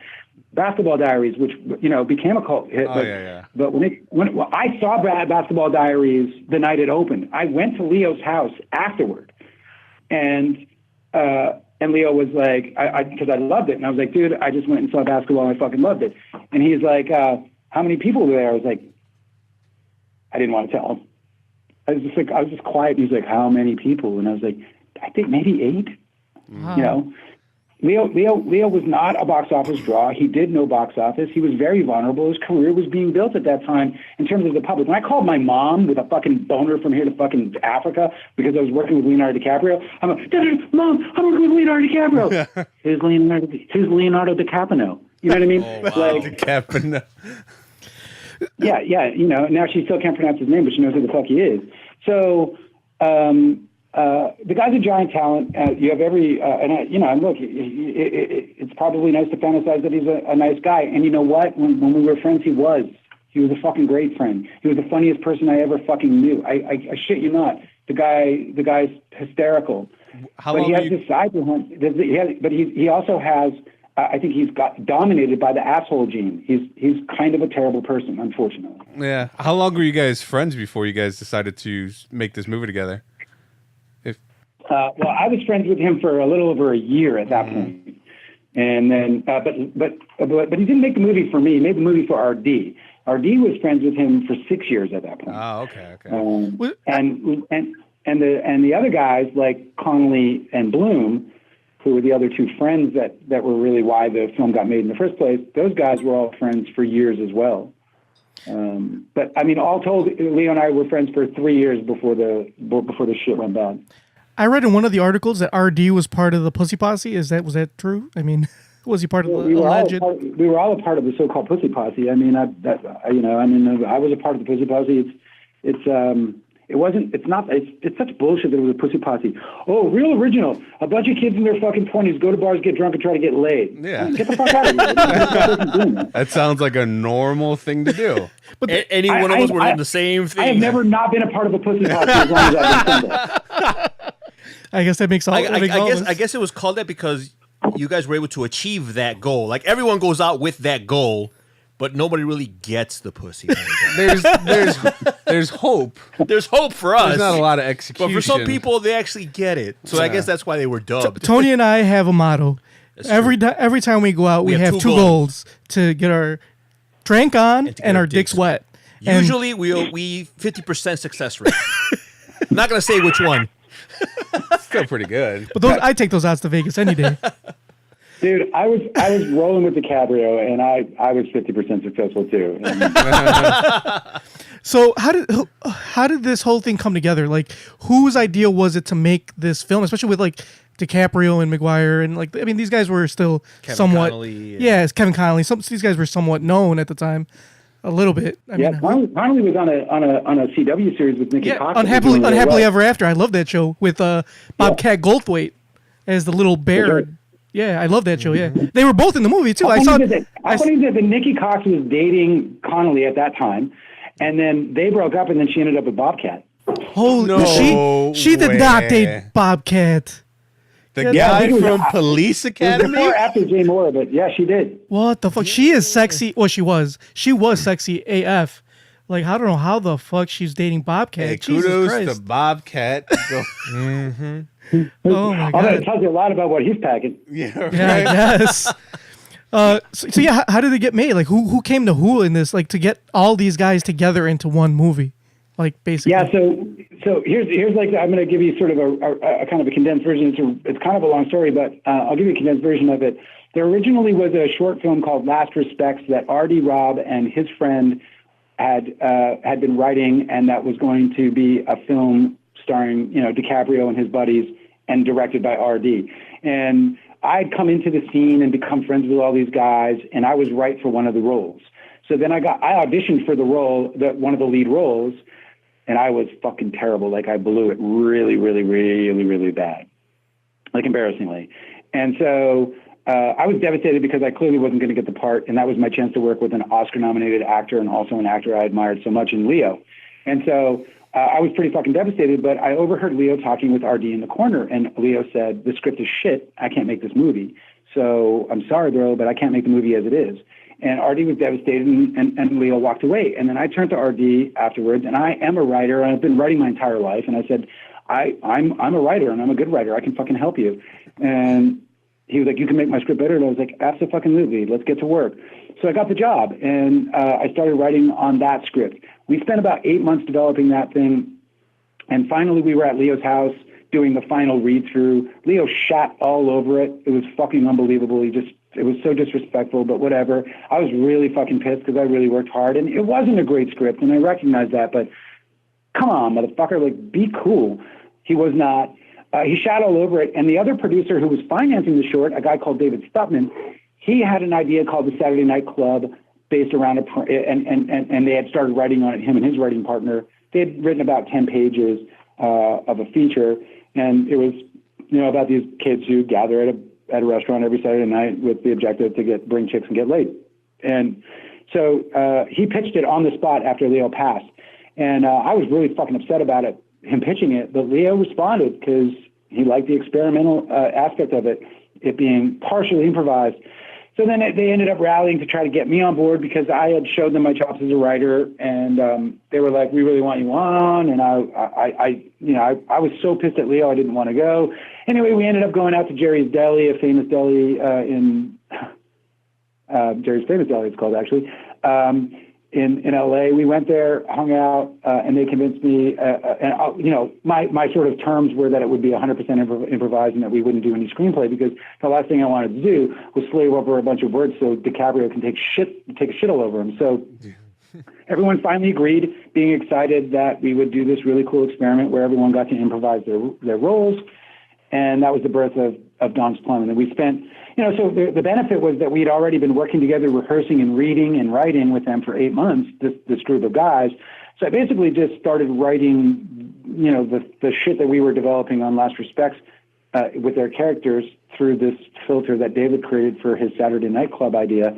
And that was kind of the birth of Don's Plum. And then we went into this really cool, like, experimental mode of working with improvisation. One of the things you might imagine with improvisation is like actors step all over each other. They're, especially ones that are trying to compete for screen time with Leo. So we ran into that problem right away when we were improvising. So we did really cool experimental shit. Like we set a metronome during rehearsals to try to create a rhythm so that people would give space so we could fucking cut. You know what I mean? Yeah. So like there was nothing to cut, you know. So we were like, fuck, we got to create breaths here, you know. So we created this metronome. Man, it worked amazingly. All of a sudden, all these actors got into a rhythm and a mode, and we started creating this real ebb and flow of improvisation through characters through all this rehearsal. And you really fucking see it on the screen because, you know, kind of like, you know, those great sports teams that, you know, sort of have that amazing season where they just get better, better, and better and better. That's what it was for Don's Plum. We just got better and better and better and better until finally we fucking filmed it. And I mean, for an improv film, we knocked it out of the goddamn park, man. Yeah, I mean, I like I said, I enjoyed it. I thought it was really, really nice. What are you doing now, Dale? I mean, if you don't mind me asking, I'm almost you know, the way I've been cursing and talking and shit, I gotta almost be careful what I say about what I'm doing now. I'm making film. I made a film. I just recently made a film. I'll tell you, it's interesting. Like I came out in 2014. Here's the story, bro. In 2014, I wrote the open letter. I did that because I met this girl who is now the love of my life, and she found out I didn't normally talk about Don's Plum ever. It was shameful for me actually. So I never really spoke about it. I got into this conversation at a bar where this girl I eventually fell in love with, she was there. She overheard it. And in that conversation, this guy was drilling me about what I'd done in film, and I told him eventually about Don's Plum. And we'd been dating for months. She heard about it. She was like, "What the fuck? You don't tell me about a DiCaprio movie?" So now she wants to know more about me, and about that side of my life, which I'd been hiding. And she's like, "Well, let me read some of your other stuff." So I let her read some of my stuff. She's blown away by it. She loves it. She's like, "You're a fucking talented guy." I'm like, "Well, thanks." And then she's like, "Well, I know this producer." Well, she knew this billion-dollar producer. So she takes her favorite project of mine, which I've been literally writing on for at that point probably 10 or 12 years. Like, you know, periodically, obviously. And she takes this story to this guy, and he fucking loves it. He's like, "I love this. This is exactly the kind of shit I like to do when I do indies." He's actually normally a big Hollywood guy. Like I said, multi-billion-dollar guy. So he loves it. Well, then he finds out who the fuck I am. And then he finds out about my association, and then he recognizes my association with Don's Plum, and he withdraws immediately, citing that he can't get on the wrong side of DiCaprio. And this is in 2014. Wow. When I tell you that I slipped into a fucking horrible depression, I'm telling you, it was as dark as it ever got for me. It was like the end of my life. And I couldn't believe that almost 20 years after shooting that movie, I still couldn't get out from under it. So I didn't know what to do. I said to my girlfriend at the time, I said, "Angela, can I just write this open letter? I want to write a letter." And at first she was pretty nervous about it. And then I said, "But the only thing you can get from me is money. And I ain't got none, man. I still ain't got no money." And she looked around, and my apartment was pretty fucking empty. And, you know, she probably thought about the fucking old beat up car in the driveway. And she went, "Yeah, fuck it. You don't have anything, do you?" So write the note. So I wrote the letter as a means to really try and I mean, the problem that I've lived with for these 20 plus years now is that the only propaganda that was out there was propaganda put out by their very powerful publicist machine. Their PR machine is incredible. And so there was never a voice of my own where people could know who I am and what I did, and the pride that I do take in my work. And, you know, if you've ever looked at any of the Reddit stuff that I've done, I mean, I've spent weekends battling people and their shitty attitudes toward the problem. I don't care if you hate the film, but censorship in America is an unacceptable fucking thing. Taking away my right to commerce and my right to earn a living is an unfucking acceptable thing. I made this movie for Americans. I didn't make this movie for all those foreign territories. I'm proud that it's out there, and I'm glad that I mean, in Russia, the film does amazing. In Brazil, the film does amazing. But, you know, we made this movie for Americans. This is we wanted to capture a moment in American history where we could look at our generation raw and unfettered in a slice of life film, in a voyeuristic view of what it meant to be in the circles of Hollywood in the 90s. And we wanted it to be a reflection of of many generations, and our struggle for identity and our sort of fight through our asshole versions of ourselves as we grow older and older. I'm only half the dick I used to be. You know what I mean? Yeah. So that's what this is. So that's sort of, I don't know if I went on too much of a tangent there, but that's kind of all of it for me. No, you like me, honestly, when we were talking about this, I was like, what? It's been 20 plus years. Like, why is he still angry? That's how I felt. But now that you explained it and it's still affecting your life, I could see how you're basically like the underdog. Like, Leo has gone on to make all these movies, right? But your life is still affected by it in a negative way. Like something that like was your passion project. You put a lot of hard work into it. And now even you go to 2014, it still it's like haunts you. You try to move on. And somebody says, oh, we don't want to upset DiCaprio. We don't want to upset our Lord and Savior. Right, exactly. And look, here's the thing, man. It's not just that. Like, yeah, it affected me in 2014, and that really fucking sucked. But I lost millions of dollars, dudes. Like, people have been killed for much, much less. I lost millions and millions of fucking dollars. And apart from losing all that, the lawsuit alone cost us $3 million, bro. Out of pocket, man. So we lost everything. There was nothing left. And then on top of it, they blacklisted us. So every single relationship, my entire life was completely ruined.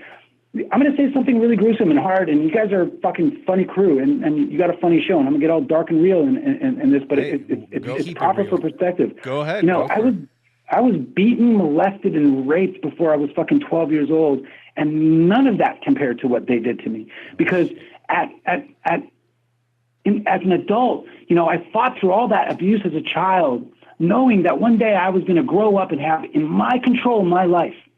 And when I got that control, I took that shit from Winnipeg, Manitoba, Canada. Maybe you've never heard of it. You probably shouldn't even have heard of it, because it's a fucking freezing little shithole that only Winnipeggers can call shithole. So don't disparage my fucking home. I've heard of it. We don't want to upset our Canadian audience. Please, Dale. yeah. Scores of Canadian fans. So, I was able to get myself from Winnipeg, Manitoba, Canada as a fucking, a high school dropout surviving a massive amount of fucking abuse, and drag my ass down to fucking Hollywood, California, where I made realize my fucking dreams, where I made manifest my dreams, dude. I was the epitome of the American fucking dream. I had it all in my back pocket, in my heart, man. I got to fucking Hollywood with $2,500 and no idea how the fuck I was going to survive. And in less than and a little more than a year later, I'm fucking producing and writing Leonardo DiCaprio, and it was by no accident, man. It was about my life and my ambition and my artistry. I'm a fucking hell of a writer, but. And that's the devastation. So yeah, man, it interfered in my life in 2014. But if everything goes great, if fucking Leo lets this movie go out, I will forever be scarred. I will forever be harmed by this. I barely trust any relationships. I loved Leonardo DiCaprio personally. I loved Toby Maguire. They were my close fucking friends. And Kevin Connolly and Scott Blum above them all. And every one of them just fucking shat on our friendships, and they did it all because they wanted to lick that boy's asshole, similar to yourselves, quite frankly. No, I kid. But listen, here's the thing. Through all that fucking bullshit, the minute that I wrote the letter, the minute that got published, I was empowered again. I had a voice again. And while nobody wanted to talk about it until Leonardo DiCaprio got his Oscar nomination, when they finally did, it hit the fucking mainstream. The shit blew up. George Takei tweeted. It was fucking amazing. Hundreds of thousands of views of the film. Just shit fucking happened. And so I moved to Athens, Georgia, and I was just going to write a book about this movie that I was been trying to make for 15 years that this producer passed on because I was associated with Don's Plum. So I moved to Athens to just write a book, a novel. And I met a filmmaker out here. I pitched him some of the stuff I was doing, and he was like, "Man, you're a fucking talented dude." And he read some of my stuff, loved it, wanted to make it. And I told him, "Hey, man, what I do better than probably anyone you're going to meet is I develop writers really, really, really beautifully. I can take young baby writers and really build them into beautiful, special writers, and actually improve them, their artistry, but at the same time deliver a really great script. So I said, to pay you back, man, give me a script, any script, and a writer, and I'll read it. And if I think there's something there to work with, I'll give you my time.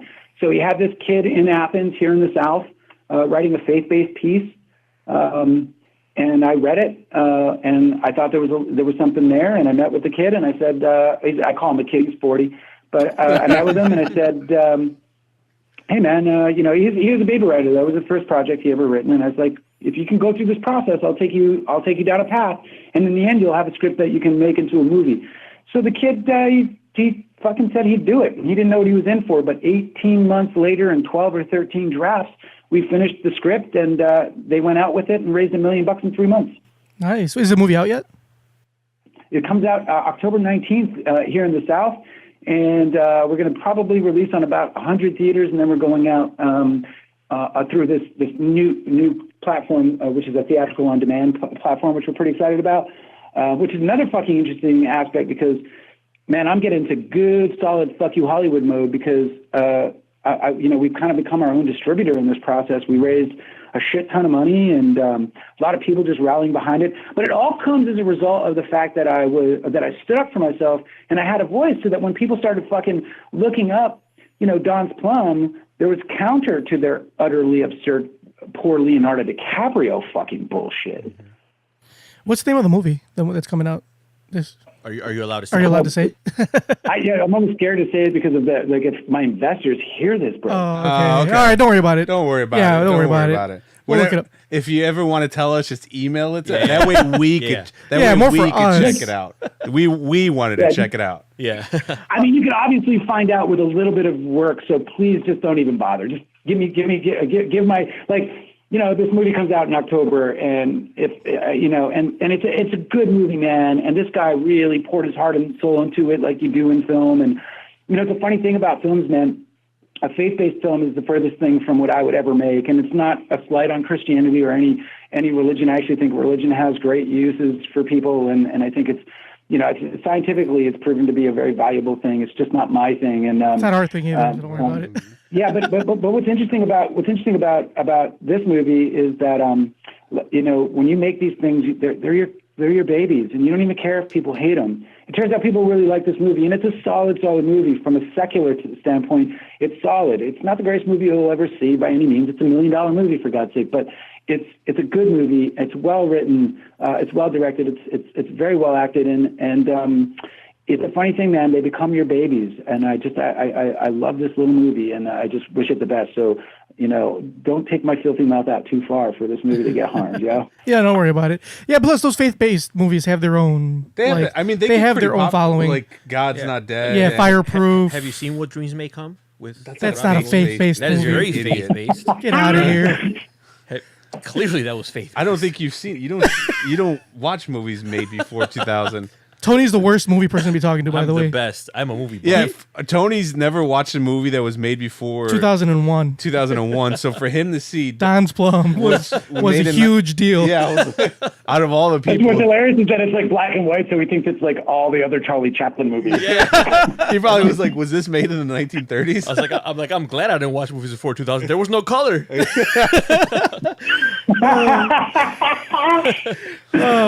fucking funny, bro. So I got a question. If DiCaprio and them, if they agree to it and they release this movie, would this give the whole situation some sort of closure? Like, would you be happy with that?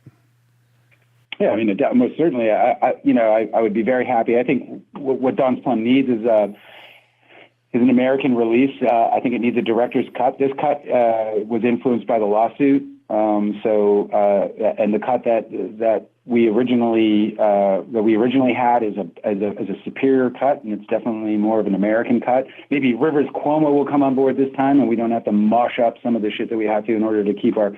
We had our cast singing Buddy Holly at one point, and that becomes this horrible fucking mosh of sound in the movie right now because Cuomo wouldn't budge on giving us any of the rights. And so there's a bunch of things that I'd like to see happen. The movie that would get released would be a far different experience than anything you've had. And I got to tell you, like, I've seen this movie in a couple of theaters over the years, and it is not the same experience as this condensed shit that you're getting off of YouTube or otherwise. Just the soundtrack and a full Dolby mix. Like any other movie, it just does a world of good for it. But anyway, it would be of course it would be closure, but. I would never really ever heal from this. It's just multi-decade pain. It'll always hurt real bad. Especially I don't know. With your friend doing that. You can't really heal from that, or that's time that's passed. But maybe it'll be something. It'll be a lot. Maybe I don't heal, but I at least have restored. I'm 48 and that shit creeps up on you. You're just like, you wake up and you're like, holy fucking shit, my balls are gray. And you're like, and then you start thinking about posterity. You start thinking about my niece and my nephew, and I start thinking about, will Don's Plum disappear? Like, we don't make these things to disappear. We have dreams of our films lasting forever and our art lasting forever. And I just happen to have one of the biggest movie stars of all time in one of my movies. I want that to go on. And, above all, though, I just want everybody to get paid, dude. Like, you know how many people need this fucking dough? You know how many people need to get paid for the hard work that they put into this movie? The funny thing about Don's Plum is that it has many more fans than it does people who kind of fucking diss on it. And I think there's a lot more secret fans, a lot of people who are almost afraid to have an opinion that it's good, or not afraid, but reluctant because of the shitstorm that may come, But for me, it's about the cast and the crew getting their due. I am burdened with, and this is important, man, I'm burdened with the blame.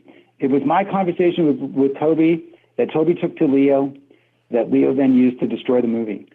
And that means that I'm directly responsible in some way for all of those people not getting their due. And I can't even express to you how painful that is. When you make a movie, you bond so deeply with the crew and the cast, you would not believe, even on a short shoot like Don's Plum. But I've shot longer features, and it's always the same. There's this sort of familial thing that happens, and so taking bread off their table has been a destructive force in my life, and it's something that I think about every day. And it's not a little bit of money. I mean, these actors would have been paid hundreds of thousands of dollars each. It's really upsetting. Yeah, it sucks. Where can people watch the movie? Like, if people, like our listeners, want to go see it, I mean, is there a place you recommend? Email freedonsplum@gmail.com, and I'll send you a DVD quality. And all right, bro, I'm going to drop something on your podcast. I'm going to drop a little something on your podcast. Sure. But I happen to have gotten my hands on a print, so I am now working with some folks to potentially go on tour with the print. Oh, nice! Ooh, that's awesome. So we're talking about going out, and people wouldn't be paying for it, because the last thing I'm going to do is take money from the mouths of the crew and cast in that way. Also, so. We're just going to go out. We're looking for some sponsors who are going to be able to put this thing up on a screen, and we'll go and, we're thinking about maybe even doing a fucking podcast, a live podcast from the screening. Oh, that's awesome. It's awesome. Just shoot us an email with that info. We can we can obviously let our listeners know about it if anybody is interested in checking it out. What can people do? What can people do to help raise awareness of this, I guess? Because, I mean, it does suck that it's never been released. Is there anything... Just talk about it, I guess. I think like right now the best thing that somebody could do is sort of rub from their eyes all the preconceptions that this movie has been given, and look at it as a piece of cinema history. I mean, this is a 25-year-old movie, or a 23-year-old movie, and it's really representative of its time. And I would love if people would give it that sort of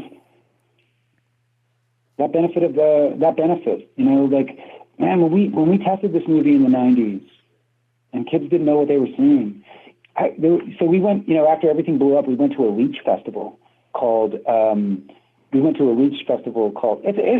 our Clerks. You know what I'm saying? Yeah. You know what I mean? So we went to this Leech festival, right? And called Slum Dance. If you look it up, it's totally cool. It's kind of legendary. If you look up Slum Dance, trust me, it's worth your time. It was kind of legendary. Well, we were the headlining sort of film of that little Leech festival. And we had, after we had done our screening, this kid came up to me, man, and it was like the greatest moment of my fucking life. He comes up to me and he's like, he's a total stoner, and he's got cupped in his hand something that I can't see, and he comes up to me, he's like just kind of looking down, he won't look me in the eye, and he's like, bro, your movie, bro, your movie, I want you to have this. And he took, he pushes his cupped hand forward and opens it up, and in it is like 2 sweet nugs. And I was like, I just smiled at him, and with like Scrooge fingers, I just removed both nugs from his cupped hands, and I went, "That's so kind of you," and I just got completely ripped. That's probably the best movie review ever, right? Somebody's like, "Here, smoke this." Dude, a stoner gave me his fucking dank nugs, man. I mean, it was a very awesome moment. But this movie, in its time and in its context, was a wonderful experience, and it was really off-putting, of course, and it made you feel icky and yucky, and it made you be a little introspective, and it also helped you remember some of the things that other people had said and done around you. It made you feel a little embarrassed, and then made you realize, hey, maybe they'll be okay like I was okay. And that was the fucking purpose of the movie. So the best thing that people can do right now is to give the movie an opportunity to be the movie and not be the movie that Leonardo DiCaprio doesn't want you to see. All right, that's great. I mean, hopefully our listeners will, not that we have a huge listener base, but the ones that do listen. Don't undermine our listener base. Listen. Dude, I love all 10 of them. Just go out there and Google this movie and watch it. Free Don's Plum. Yep, freedonsplum@gmail.com. And you will get a direct link. Yep. Dale, we want to thank you very much for coming on. We appreciate it. We appreciate your time. Appreciate you, spilling your guts out on here. You're the best guest we've ever had. I think that's true. Well, thanks for having me. You guys are really, really fucking funny. I'm a whore when it comes to these things, but I was really glad when I heard your podcast, because I was like, yeah, man, some actual funny fucking dudes. So it's been a pleasure. Thank you very much. Is there anything you want to plug on before we let you go? Anything you want to promote besides the other movie you're doing? No, man. I mean, just keep checking in at freedonsplum.com, because shit's going down, and this fight is going to kind of continue. And like I said, I mean, I think we might have things like little interesting things, like maybe you might be able to actually reach out to us eventually and be able to say, hey, can I have a screening in my town? And we'll set it all up for you, and we'll come to your town, wherever the fuck you are. We'll put it up in a theater, and we'll have ourselves a real fun night out. So yeah, man, just stay tuned to freedonsplum.com, and just give the movie some love. That's all I'm hoping for. We'll check it out. We'll keep our ears to the ground and can't wait for it. Yeah. Yeah, you guys are a good time, man. Thanks a lot. And if I make another fucking movie, I'll call you up. All right? Yeah, for sure. Let us know. For sure, we're always down for. You don't want us to ruin your movie. Good luck, Dale. I know. After I release it, after I release it, you're right. All right. Have a good night. Thank you. Later.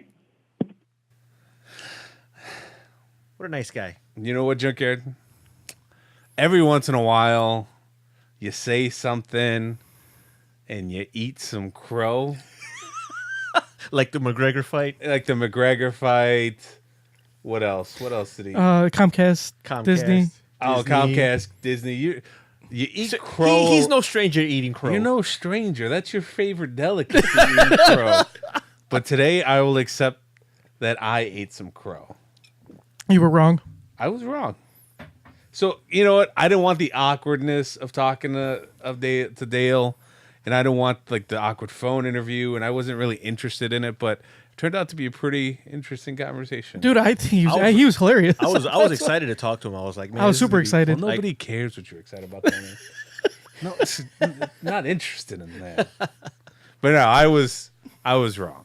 It turned out to be a pretty It good was a long interview too. I didn't didn't It expect flew by. It flew by too. Like I He didn't. had some I looked at very- the time. I'm like, holy shit. And I felt bad. And a lot of things that he said, like a lot, they clear some things up because yeah, if you go to Free Don's Plum, the website, it's a really long open letter.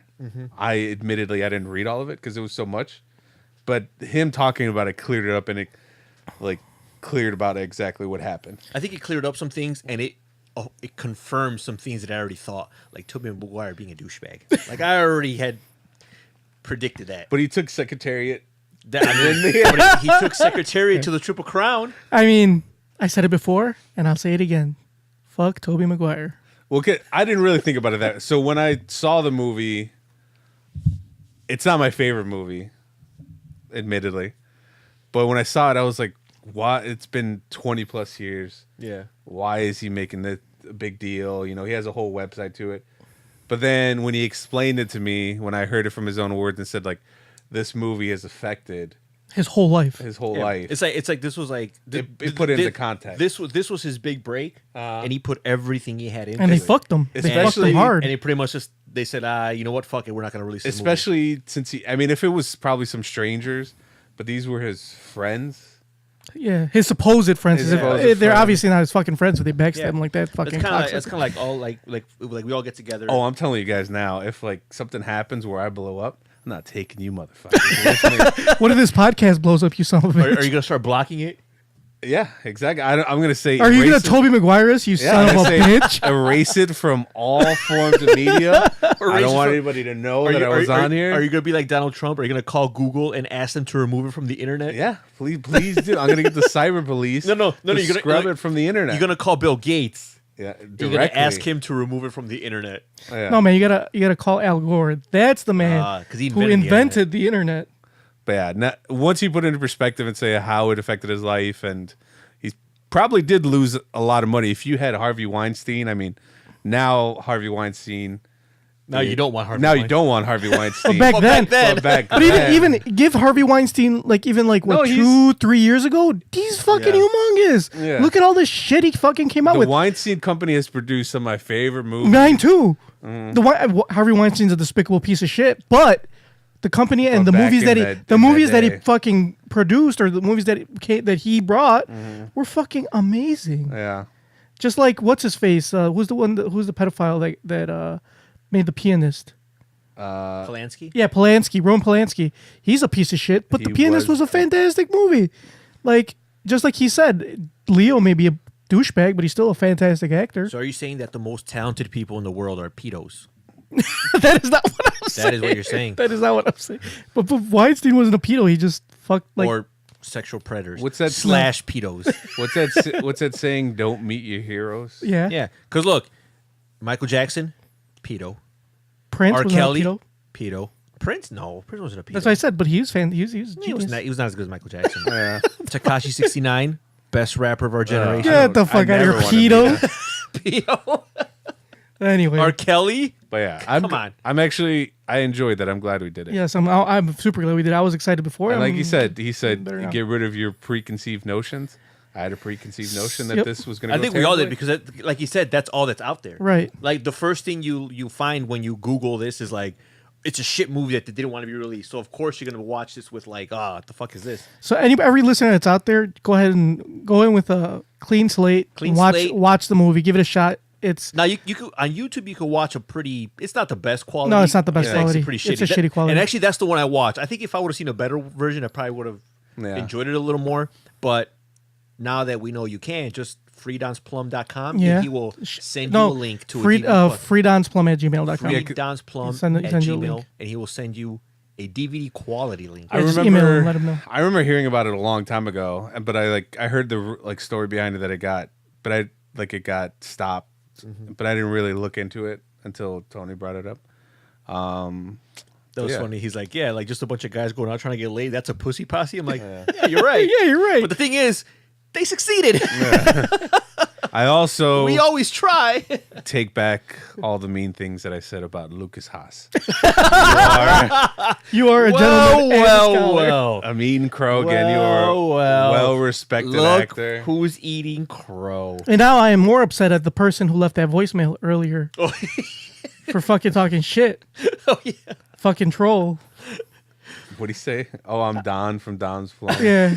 Well, Don would have It been. was, the but he owner didn't of the say Don. He said Dom. Oh, I couldn't understand his accent. But anyway, yeah, I hope you feel fucking horrible, you son of a bitch. The only reason we played it is because we vowed to We our have a listeners, commitment we have a to commitment that play we will play all voicemails, voicemails, and read read all all emails. You son of a What do you bitch. say that Lucas Haas was like the nicest one? Yeah. Man, I wonder what he's doing right now. You just saw he did a shit ton of movies. No, I wanted what he's doing. No, like the This second. second. I can tell you what he's not doing, and that's talking to us. Oh yeah. Should we get him on next? If you can. Yeah, Junkyard. Why don't you add him on Twitter? Just like you did Miles Teller. I know, fucking Miles Teller. God damn it. We're gonna talk to Miles Teller one day. Did we make it now that we talked to somebody in the industry? Yep. No, we still haven't made shit. We're still the fucking underdogs too, man. See, Dale and us, we're kindred spirits. Both underdogs. He understands us. Yeah. He knows the plight. Yep. Shut up. That's all right. Anyway, all right, let's move on. Let's get to our gripe, Hell shall we? no, motherfuckers! Wake the fuck up. Tony, I hope you have a gripe today. You said you were going to be I have prepared. a gripe. All right, good. All right. People that post, repost bullshit on Facebook. That's everybody. Not just any particular type of bullshit, but there's a new type of bullshit going around. It's like where there's a famous celebrity that is supposedly going to give away $1 million. So they do like a little, like a collage. One's a video. The second one is like a pile of money. And the third one is like a house or just some random landscape. And the Twitter or the Facebook is always like, like Dwayne "The Rock" Johnson. I am giving away $1 million to the first 1,000 people. And he talks about how he's just trying to give it back. And then there's a video of him talking. And people, I guess, never really click on it to see what he's talking about. But I guess just by looking at it, you'd think he's actually saying like, oh, yeah, this is what I'm doing. But if you actually watch the video, has nothing to do with him giving away anything. It's just some It's like the scene from. It's like a scene from like Jumanji. Yeah, it's just some the randomest shit. Is When he he's talking just, about rock bottoming somebody? he's talking about like he's like just talking about like on his personal blog or his personal whatever, and people just like why? And I look at it, and every time I see like this has been shared 14,000 times, I get like a little piece of me dies. It's like, how are people still this dumb? People aren't internet savvy. It's like, how? You think by now everyone should be internet savvy? most people aren't too bright. I mean, I'm not saying I'm a genius savant, but I could recognize fake stuff when I see it, especially on the internet. Like, speaking of that, it was a while ago, but I remember seeing this. I could see how people thought it was real because it was like ABC, but if you look at it, it was like weird. You know what I mean? And you just click on it, you could see that it wasn't. It was Hustlers. Yeah, it was Hustlers. But they said, I don't know if you guys seen it, but it's like, oh, movie star Johnny Depp. Is moving to Brookfield. Yeah, or buying a house in Cicero, Illinois. yeah. And people were like, oh my God. He's moving next door. Yeah. And people were like getting excited. It's like they have that same article for every fucking town across America. Yeah. And that's- you're all falling for it. It's like, why would Johnny Depp move to fucking here to like Berwyn or Riverside? Like, this is a shithole. Like, he is a fucking millionaire. He has his own island. He's not going to want to live. I heard Johnny Depp doesn't shower. So he may Also, he may move to Stickney. He's been going through some money troubles, so maybe he wants to just settle down next to this landfill. No, you know what you do with when you have money troubles? When you're Johnny Depp? Make more movies. Oh yeah, you just make more. So like, hey, how long can we run this pirate franchise? So no one's giving away money on Facebook. No one's moving to fucking Cicero. The only giveaways that are real on Facebook are the ones that we do. Yeah, that is true. Basically, I think That's like because we're this. nobodies. If you are listening to this, I'm like, wow, what are they talking about? Do I ever get scammed by something? Just think, if you ever are on the internet and something comes up that sounds too good to be true, It is. it probably is. Yeah, it's a good gripe, Tony. That's a good one. Hell no, motherfuckers! See, Wake the fuck up. Hey, good for you. you don't always have a gripe, but when you do, When I do, it's a good. legit one. Mamba, you got a gripe? I had one, but I don't know if I could top that. I don't know if I could follow that. So just do it. Anyway, who cares? No, I don't want to look bad. I'll get the fuck out of here. I'm doing mine then. Okay, I'll do mine. All right. My gripe. I actually have a couple of them, but I'll just do one. Yeah, write the other one down for next time. Okay. Which one should I do then? Do the better one. My gripe is, so I don't know if you guys probably seen it recently, a couple days ago or yesterday. There was an incident at Wrigley Field. Oh, the racist thing. The racist thing. Basically, from the video starts off just a group of people in a scuffle fighting, and then security comes to break that up. And then afterwards, they get separated, and then this guy starts yelling racial things. Yeah. At He's these yelling Hispanics. beaners and spicks. Oh, you call them beaners and spicks? At Hispanic Heritage Night, Yeah. which is kind of Well, ironic. But My gripe is, I get it. What part do you get? do you get the racist well, my part? my gripe is that Do you get being racist? yeah, it could be racist. Okay. Everybody's racist. and if they say they're not, they're lying. When you're they stereotype. When you're driving behind a Asian person and they're going 10 miles below the speed limit, you're like, I knew it.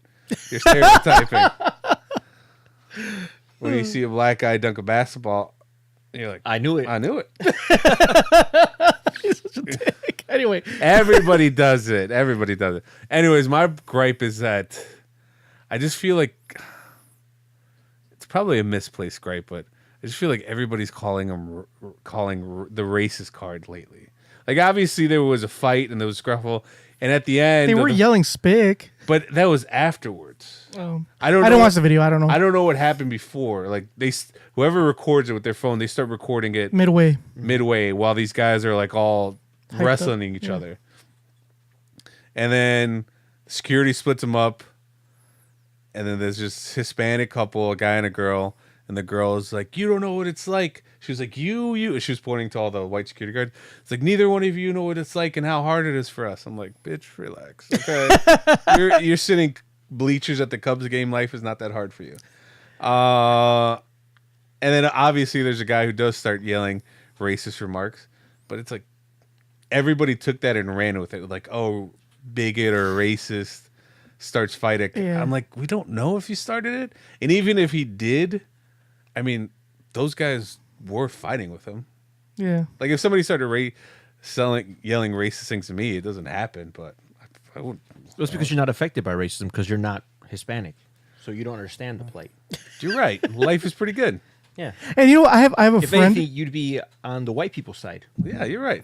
You know what? I take away my gripe. Life is good. I have a friend that's on Facebook. He's a Facebook friend, not like a real friend. A Facebook friend that always act like an activist, and everything's racist. Everything that's done that's bad, that just happens to do with like Hispanic people, it's a racist against Hispanic. Like, dude, relax.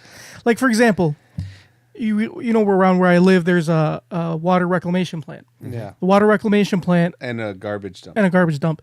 The water reclamation plant like spews out like it just spews out smoke because it cleans out the water. Basically, the dirty water that comes in cleans it out and it takes out like smoke, whatever, and it smells bad. It does. The smell is bad. But anyway, he put on Facebook one time like, oh, you know, it just so happens that it's in Cicero where fucking Mexicans live and they're doing it against me. Like, dude, relax, bro. The fucking reclamation plant has been there for years, way before Mexicans moved in here. This used to be white. Yep. Used to be like Polish. Yeah, Polish, Czechoslovakian. Like, chill the fuck out. Like, not everything is a fucking, like, racist. Like, they didn't put that there because the Mexicans were living here. You know what I'm saying? Like, let's take a step back here. Same thing like you're saying, Mamba. Like not everything is racist. Sure, that guy was I do agree. Not everything is racist, but if you're yelling out racist slurs, that's the only thing. That's kind of racist. Yeah, that is racist. I'm not gonna. I understand, but what? Nobody has looked into why they started fighting. I didn't watch the video. I can't speak to the video. That's true. Should we watch it right now? We got put it. I mean, it's not really much. All you're gonna see is a scuffle, and then you're gonna see a guy at the end yelling like. And it turns out that guy is not even white. He was Middle Eastern. Yeah, what the fuck? He should be the last But person. Middle Easterns are considered white. Are they? Yeah. Definitely not No, I'm serious. because If you look at it, they're definitely They're not considered I white. look. Not They're even white people don't think of them They as are white. not considered white in the U.S. of A. No, I mean white people don't think Ask they're Donald white, Trump if he considers Middle Eastern people white. But they are- He will they shut are that white. shit down. Now I feel like. Have you ever heard of the Muslim ban? Now I feel like people are gonna think I support racist. Yeah, you do. I don't. I just I don't call it.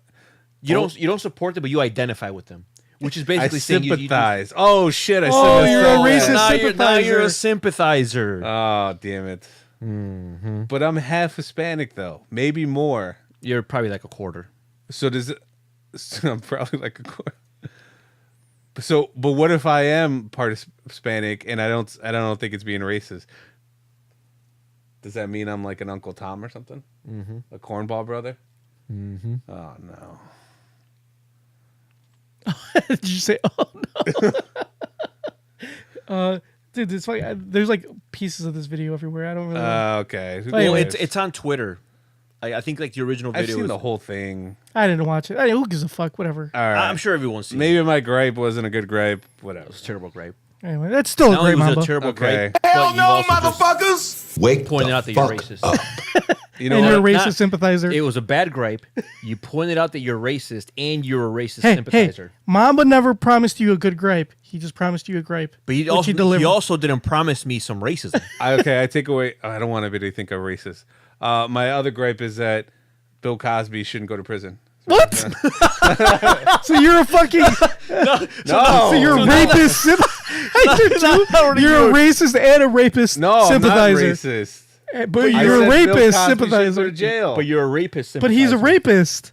Look, I can't be everywhere across the board. Oh Jesus Christ, Mamba, you're just a. I'm- Go hang out with Toby Maguire, you son of a bitch. I'm hoping that people stop listening to us as soon as Dale signed Jesus off. Christ.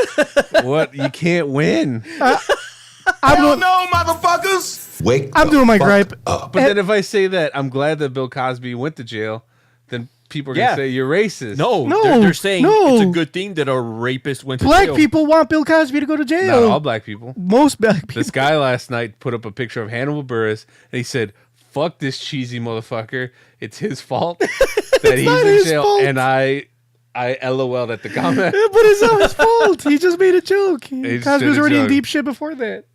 Listen, point is you can't win. I hope people don't think I'm racist. Or a rapist sympathizer. I am a Mexican. All right. Back to my gripe. That has nothing to do with any of that. Let's lighten the mood a little bit. My gripe is for you United States Postal Service tracking. Whenever you get packages from the United States Postal Service, the tracking is shit. Like, it's garbage. It's the worst tracking of all time. I mean, like, when, for those of you who don't know, live under a fucking rock, when your packet tells you where your yeah. package is at certain times, like, it just left the fucking facility. It's coming to your house. Like, their tracking is horrible. There's been times where it said it got delivered after, like a few days after it was delivered. There was times where it said it got delivered days before it got delivered. Like, it's the worst. It's never fucking correct. Second worst, FedEx. FedEx is the second worst tracking. It's not as bad as the United States Postal Service, but it's not as good. Second best tracking, UPS. UPS has phenomenal tracking. What can Brown do for you? Yes. UPS, they tell you every second of the place, where it's at, what time it left, what time it's going to be at your house. Can I guess number one? You can guess number one. Amazon. Yes.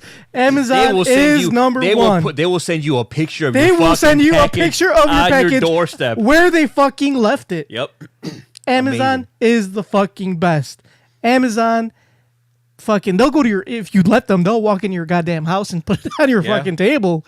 You know what I'm Well, saying? Like, Your grape they'll doesn't put make it any in your sense. car. You have one that's a multi-billion-dollar company that could pay for that, and then I pay taxes, motherfucker. You pay taxes. Yeah, We you're- should at least have decent you're tracking. banking on bureaucracy to deliver. When has deliver a bureaucracy solid ever delivered? system. I pay more in taxes than I do Amazon Prime. I should have at sorry. least decent tracking. Not only that, but you're paying to ship shit too. Exactly. It's not like you're shipping for free. Yeah. I'm still paying to ship that shit.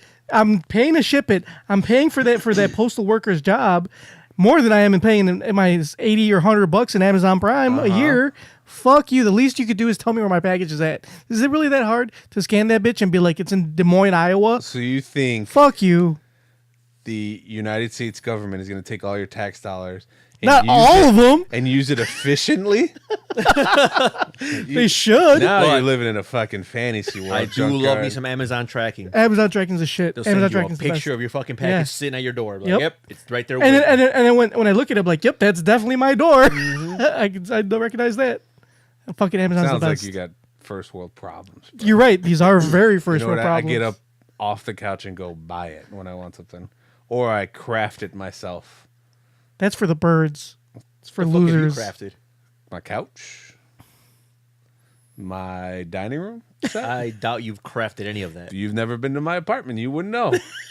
You have no way to disprove that. I have no way to disprove that. But if I were a gambler, But you have no way to prove it. Also, you guys, my invitation to come over my apartment is rescinded. Good. You are all no longer invited. Yeah. Anyway, so that's my gripe. Fuck tracking. motherfuckers! Wake the fuck Yeah, no, USPS is like, I'll get some weird ass shit like, oh, it left the facility. And then it's saying it's like in some other state that's like the opposite of where it should be going.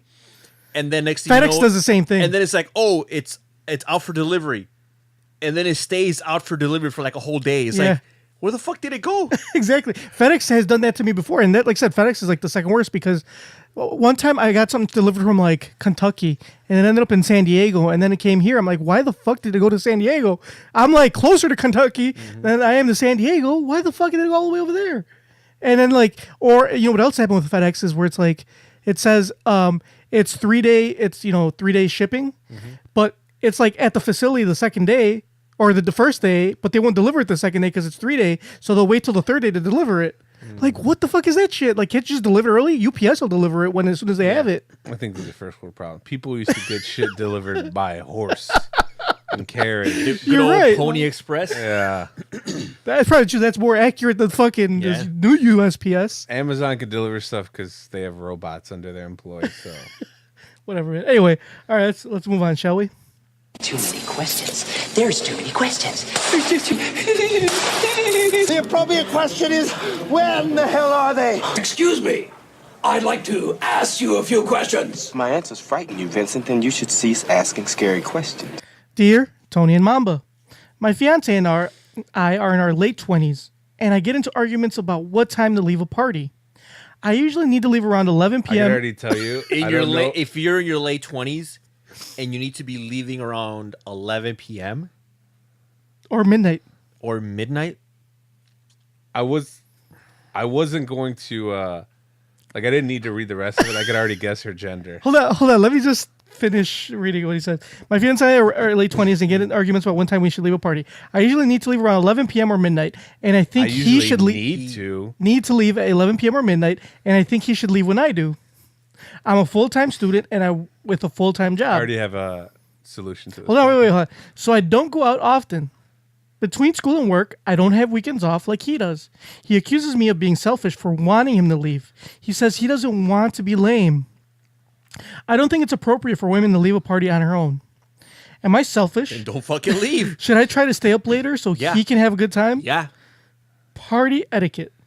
I think as somebody who has a girlfriend that goes to bed at like 10:30, I got a solution. You just don't take her. Mamba's fucking notorious for that. Yeah. We'll be like, hey, where's Fuchsia? And he's like, at home where she belongs. We have an understanding. Like she goes to bed even on her days off. She usually goes to bed at like 10:30, 11. I understand that. I stay up till 4 a.m. for no reason. Like yesterday, I messaged Tony in Junkyard At 1:40 Yeah, and I was in the wide morning. awake. I was sleeping. Yeah, just finished watching Don's Plum. Yeah. So I stay up late. She doesn't. I understand that. We come to understanding. When I'm gonna go out with my friends, she knows that I'm probably gonna be out at a bar till 5 a.m. So she doesn't. She's like, oh, I don't want to make you leave, and I also don't want to pay for an Uber, so I'll just stay home. I'm like, great. It would be nice to take her out every once in a while, but if she's gonna sleep, I'm not gonna stop her. So just don't break her. Stay home. Stay home. To whatever her name is.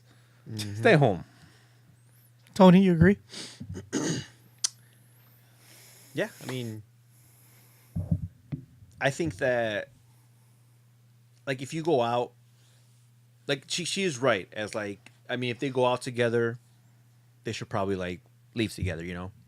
Yeah, I don't like letting my girlfriend leave by herself. I think some of this, maybe some of this can be, like, this should be discussed before you go out.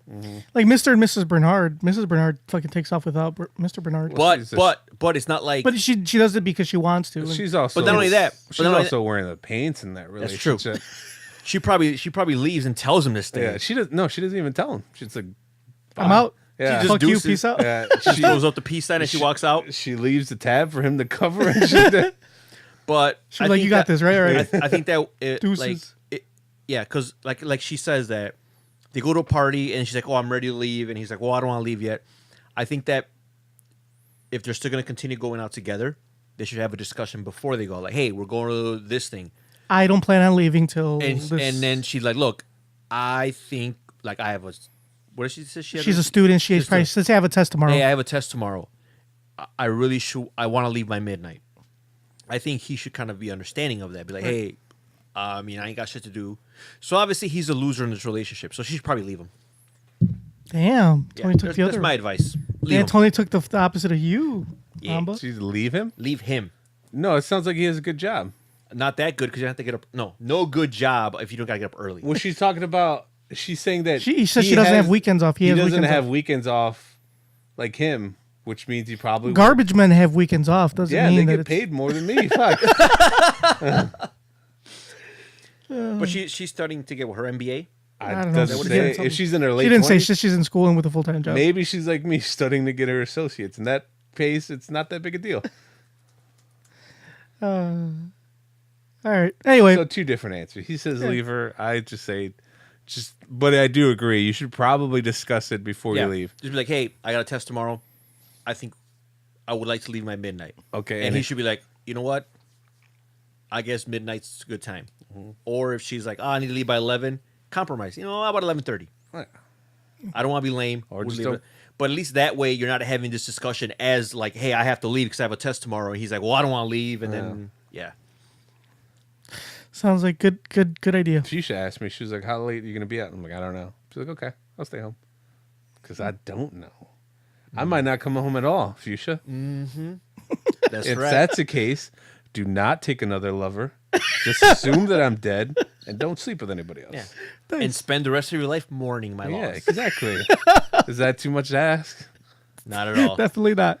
All right. Anyway, like us on Facebook, facebook.com/NKOTP1. Follow us on Twitter at New Kids in the Pod. See us on Instagram, also at New Kids in the Pod. Subscribe to us on iTunes, Stitcher, iHeartRadio, YouTube, fucking everywhere. Google Podcasts.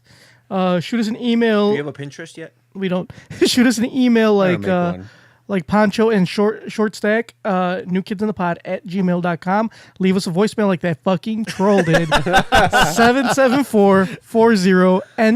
774-40-NKOTP. Also, shout out, thank you very much to our guest, Dale Wheatley. Check out freedonsplum.com. And if you want to see the movie, shoot him an email, freedonsplum@gmail.com. If you want to see a good quality version of it, because trust me, the YouTube one's not doing anybody any favors. Nope, especially that movie. Yeah, I mean, I like the movie. I watched the YouTube version. I'm probably gonna ask him for another copy so I can actually DVD quality so I can watch it again. We should give him something in exchange. Give him Birds of Prey. Tony, Ooh, get on that. I will Birds get of on Prey. that. Give him a copy of Birds of Prey. Speaking of that, there's a new one coming out. Are you guys excited? Huntress. Yeah. We will definitely be posting about that. If they don't have all the things she said at the end, A I'm not tattoo, gonna- all the things she said. Anyway, Mama. We should have a Don's Plum viewing party. Oh, we should. That'd be great. Oh, that would be pretty good. That would be pretty good. All right. Mama, in a world full of terrible people like Toby Maguire. In a world full of people eating crow. I ate it. I will say though that this has been probably one of my favorite podcast. favorite episodes out of the how many have we done? 138. This is my 139. That's it. Yeah. We've been doing this for 4 fucking years. We're only at 130. Yeah. There's podcasts that have been doing. Maybe if you didn't skip every week, Mom. Yeah, both you fuckers. All right. Well, this is like my favorite episode ever. So congrats, Junkyard. You proved me wrong. Best producer of the year right here. Yeah, Thank you very much. Producer of the year. I'm gonna go home and have a big helping of crow tonight. It's pretty good. Trust me. I know from firsthand experience. You're picking out feathers all day. Anyway, all right, guys. We will hopefully check you out next week. Right? We got to follow this up. Kissies. No, I think we peaked. Or maybe we might You be not going on back. top? We might not be back ever. Yeah. Kissies on your dickies.